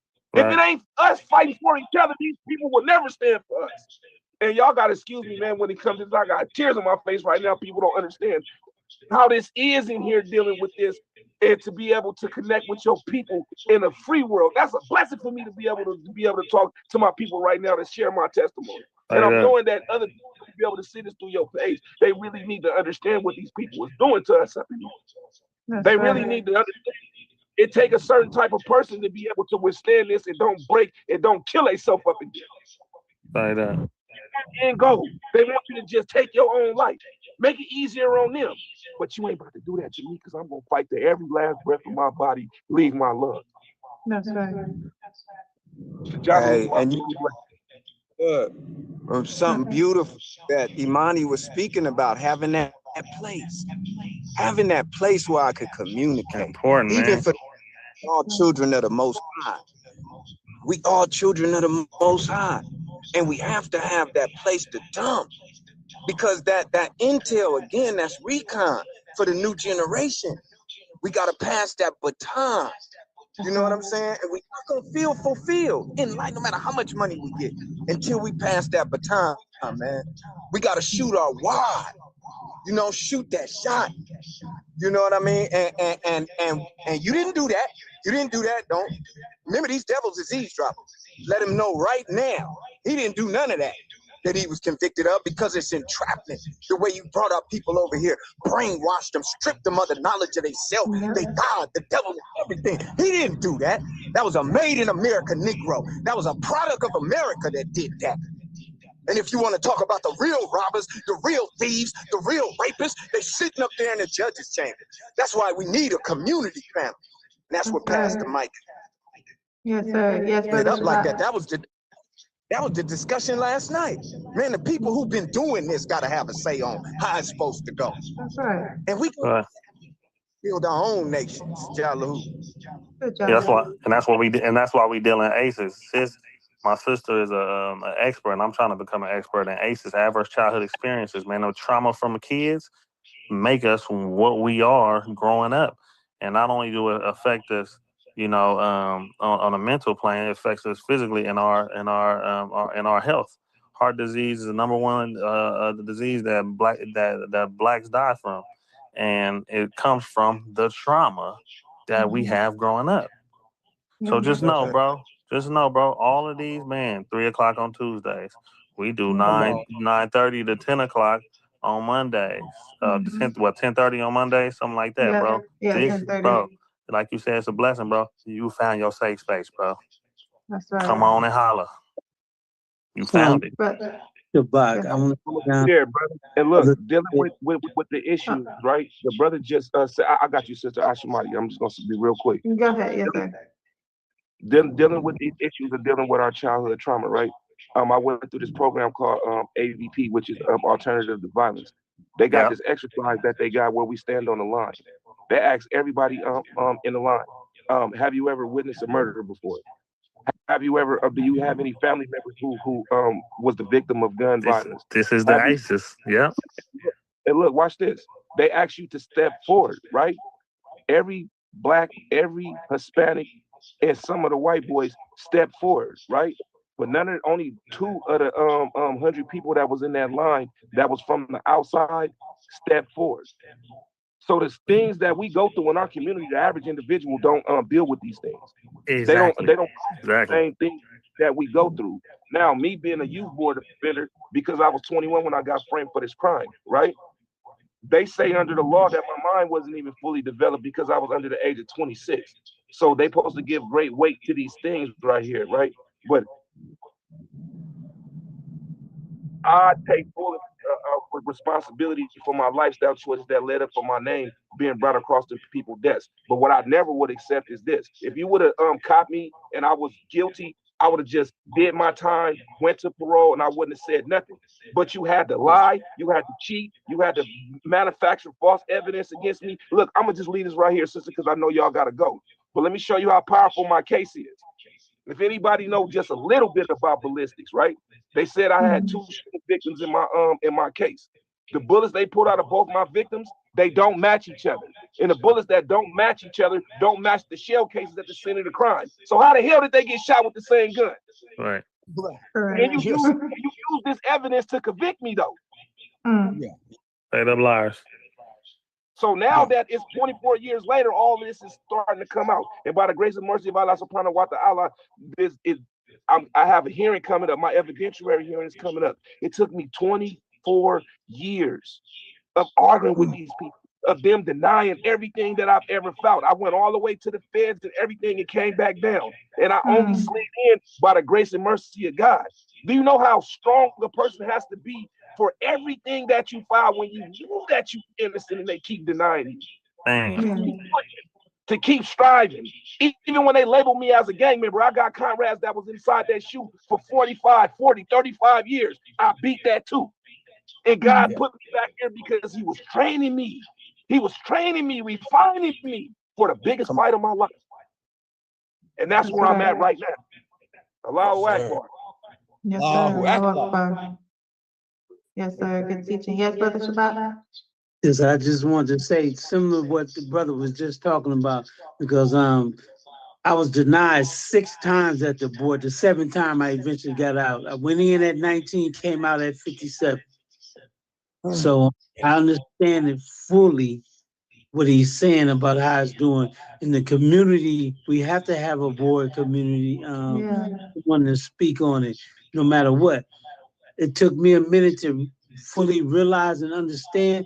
I knew I was innocent. I knew what they said I did, I didn't do. But what I was refusing to accept was me putting myself in a position for them to put me in that position.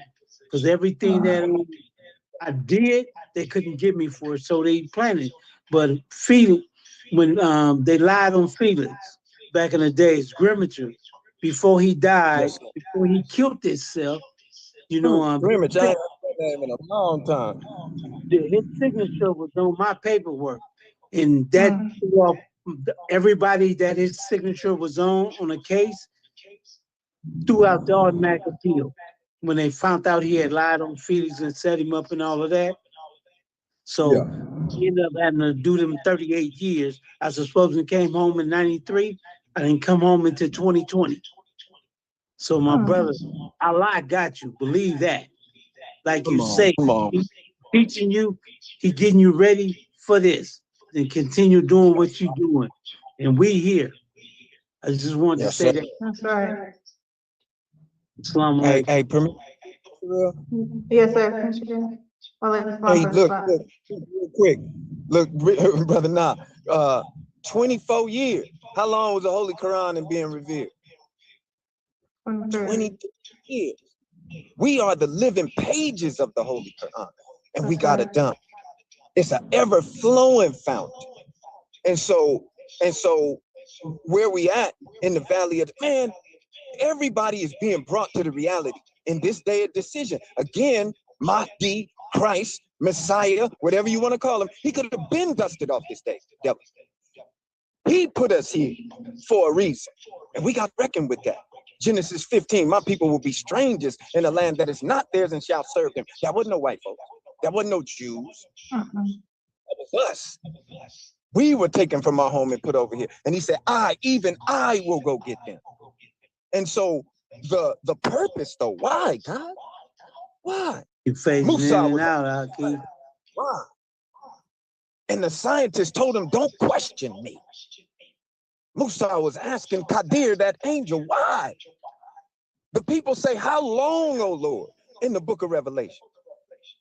Will you allow us to suffer over here? At the hand of our enemies, they stripped us of our knowledge of our God. They brainwashed us. We do all mannerism of creeping things. He said, I put you there to learn the wages of sin and death. That's what the Sabbath is about. 6 days, 6,000 years. A day with the Lord is 1,000 years. That's in the Bible and in the Holy Quran. And so he put us here. Man, there was a brother, Ansel Muhammad, so-called Benny Pan. Served time on a writ. He was let free on a writ of habeas corpus. Him and another brother split $7 million on his release. And when he got out, he faced the challenges of why our brother Imani said, we got to have that safe place. We got to resolve this thing with our God and with our Savior. Where are you at with the reality of a Christ, of a Mahdi, of a Messiah? Where are you at with that? That's what he, right in the book, our Savior's arrived. He said, I'm burning up the grass because they don't respect me.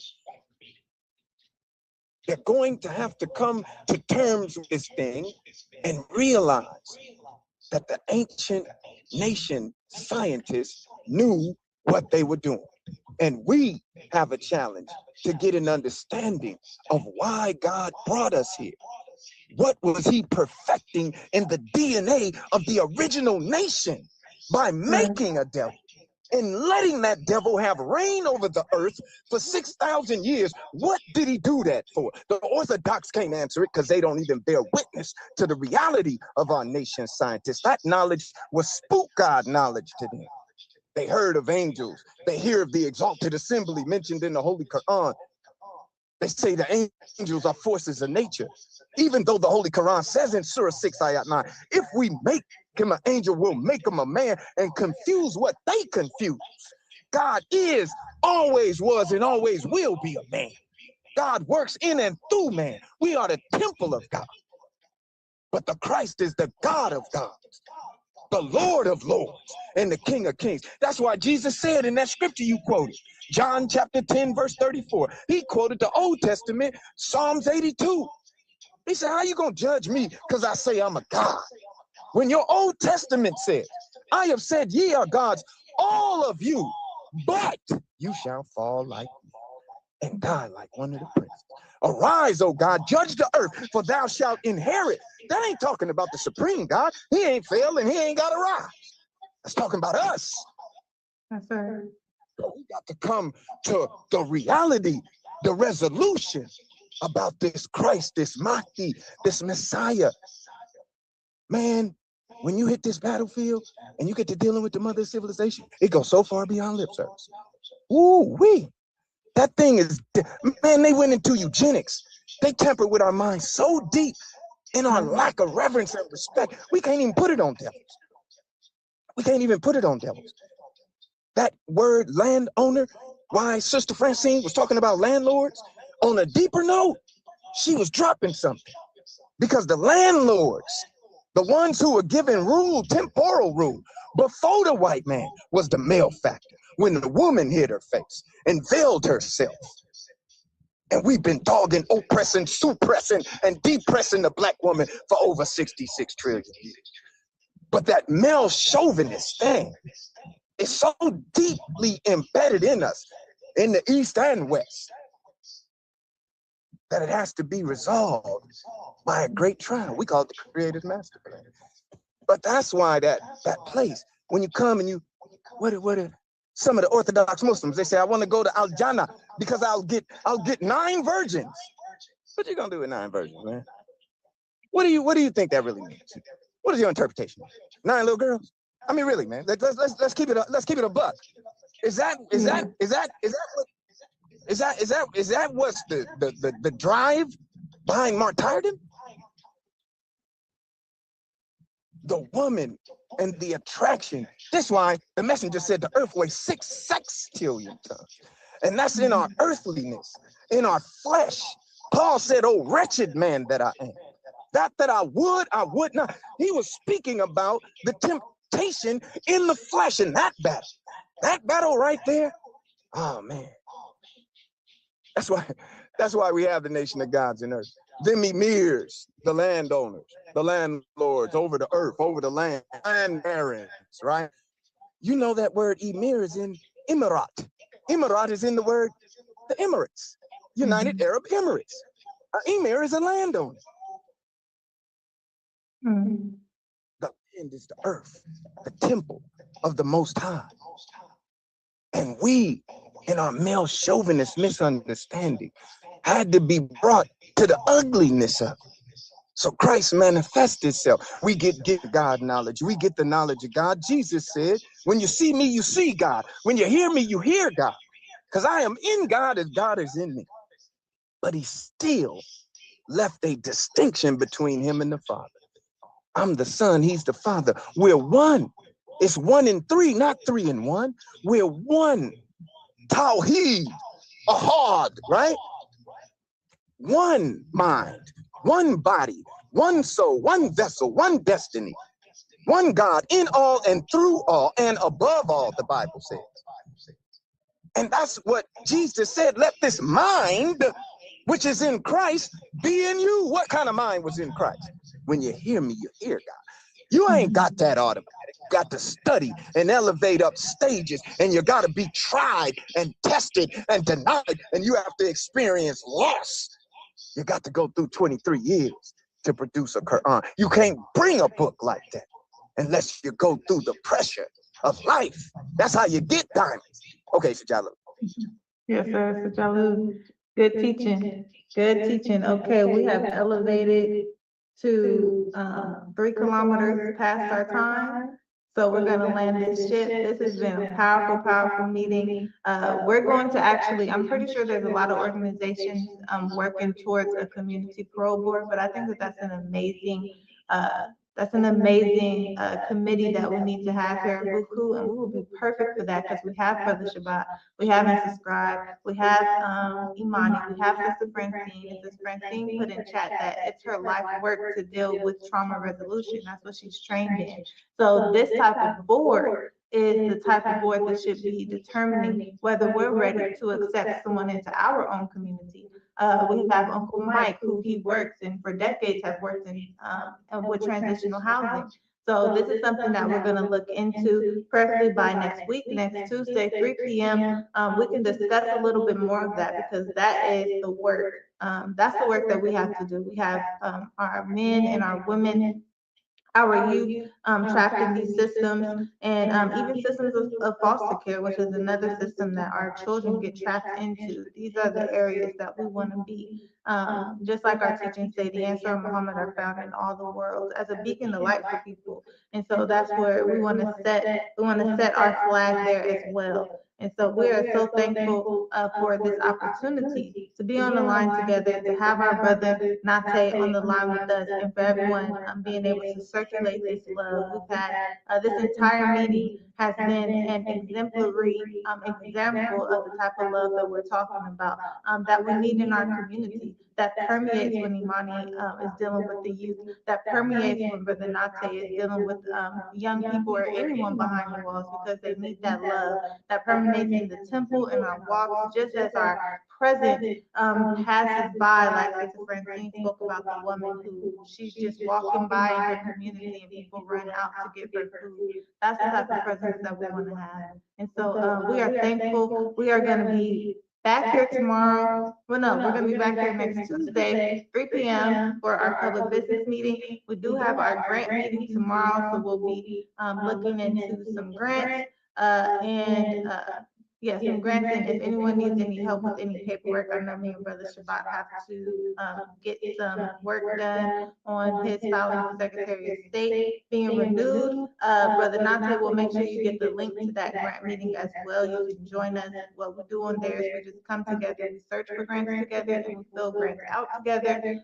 So we're learning the grant world and the grant space. We do real-time work, and so we'll make sure that the brother sends you that link. And with that, we're going to land this beautiful ship. We want to remain open in the name of the one true God. We know him by many names. We thank him for coming to us throughout time. We thank you for him. We thank him for sending us his prophets. We thank him for Moses in the Torah, for Jesus in the gospel, for Prophet Muhammad in the Holy Quran. We thank him for the liberators who have come and focused on us, took their time to give attention to us, like Noble Drew Ali and Marcus Garvey and every liberator that paid attention to our community.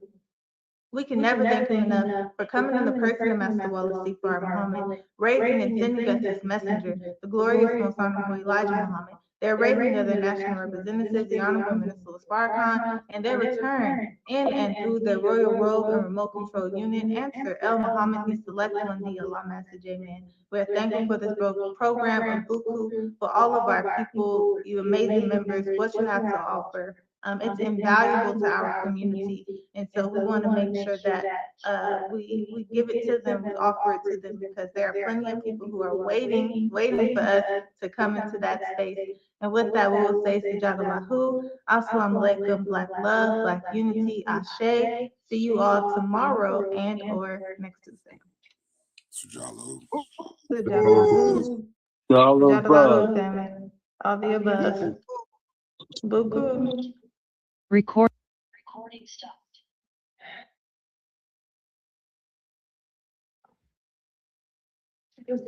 Did you see what I just went through? Did you? Did you see? Did you see? Did you?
Steve Clark.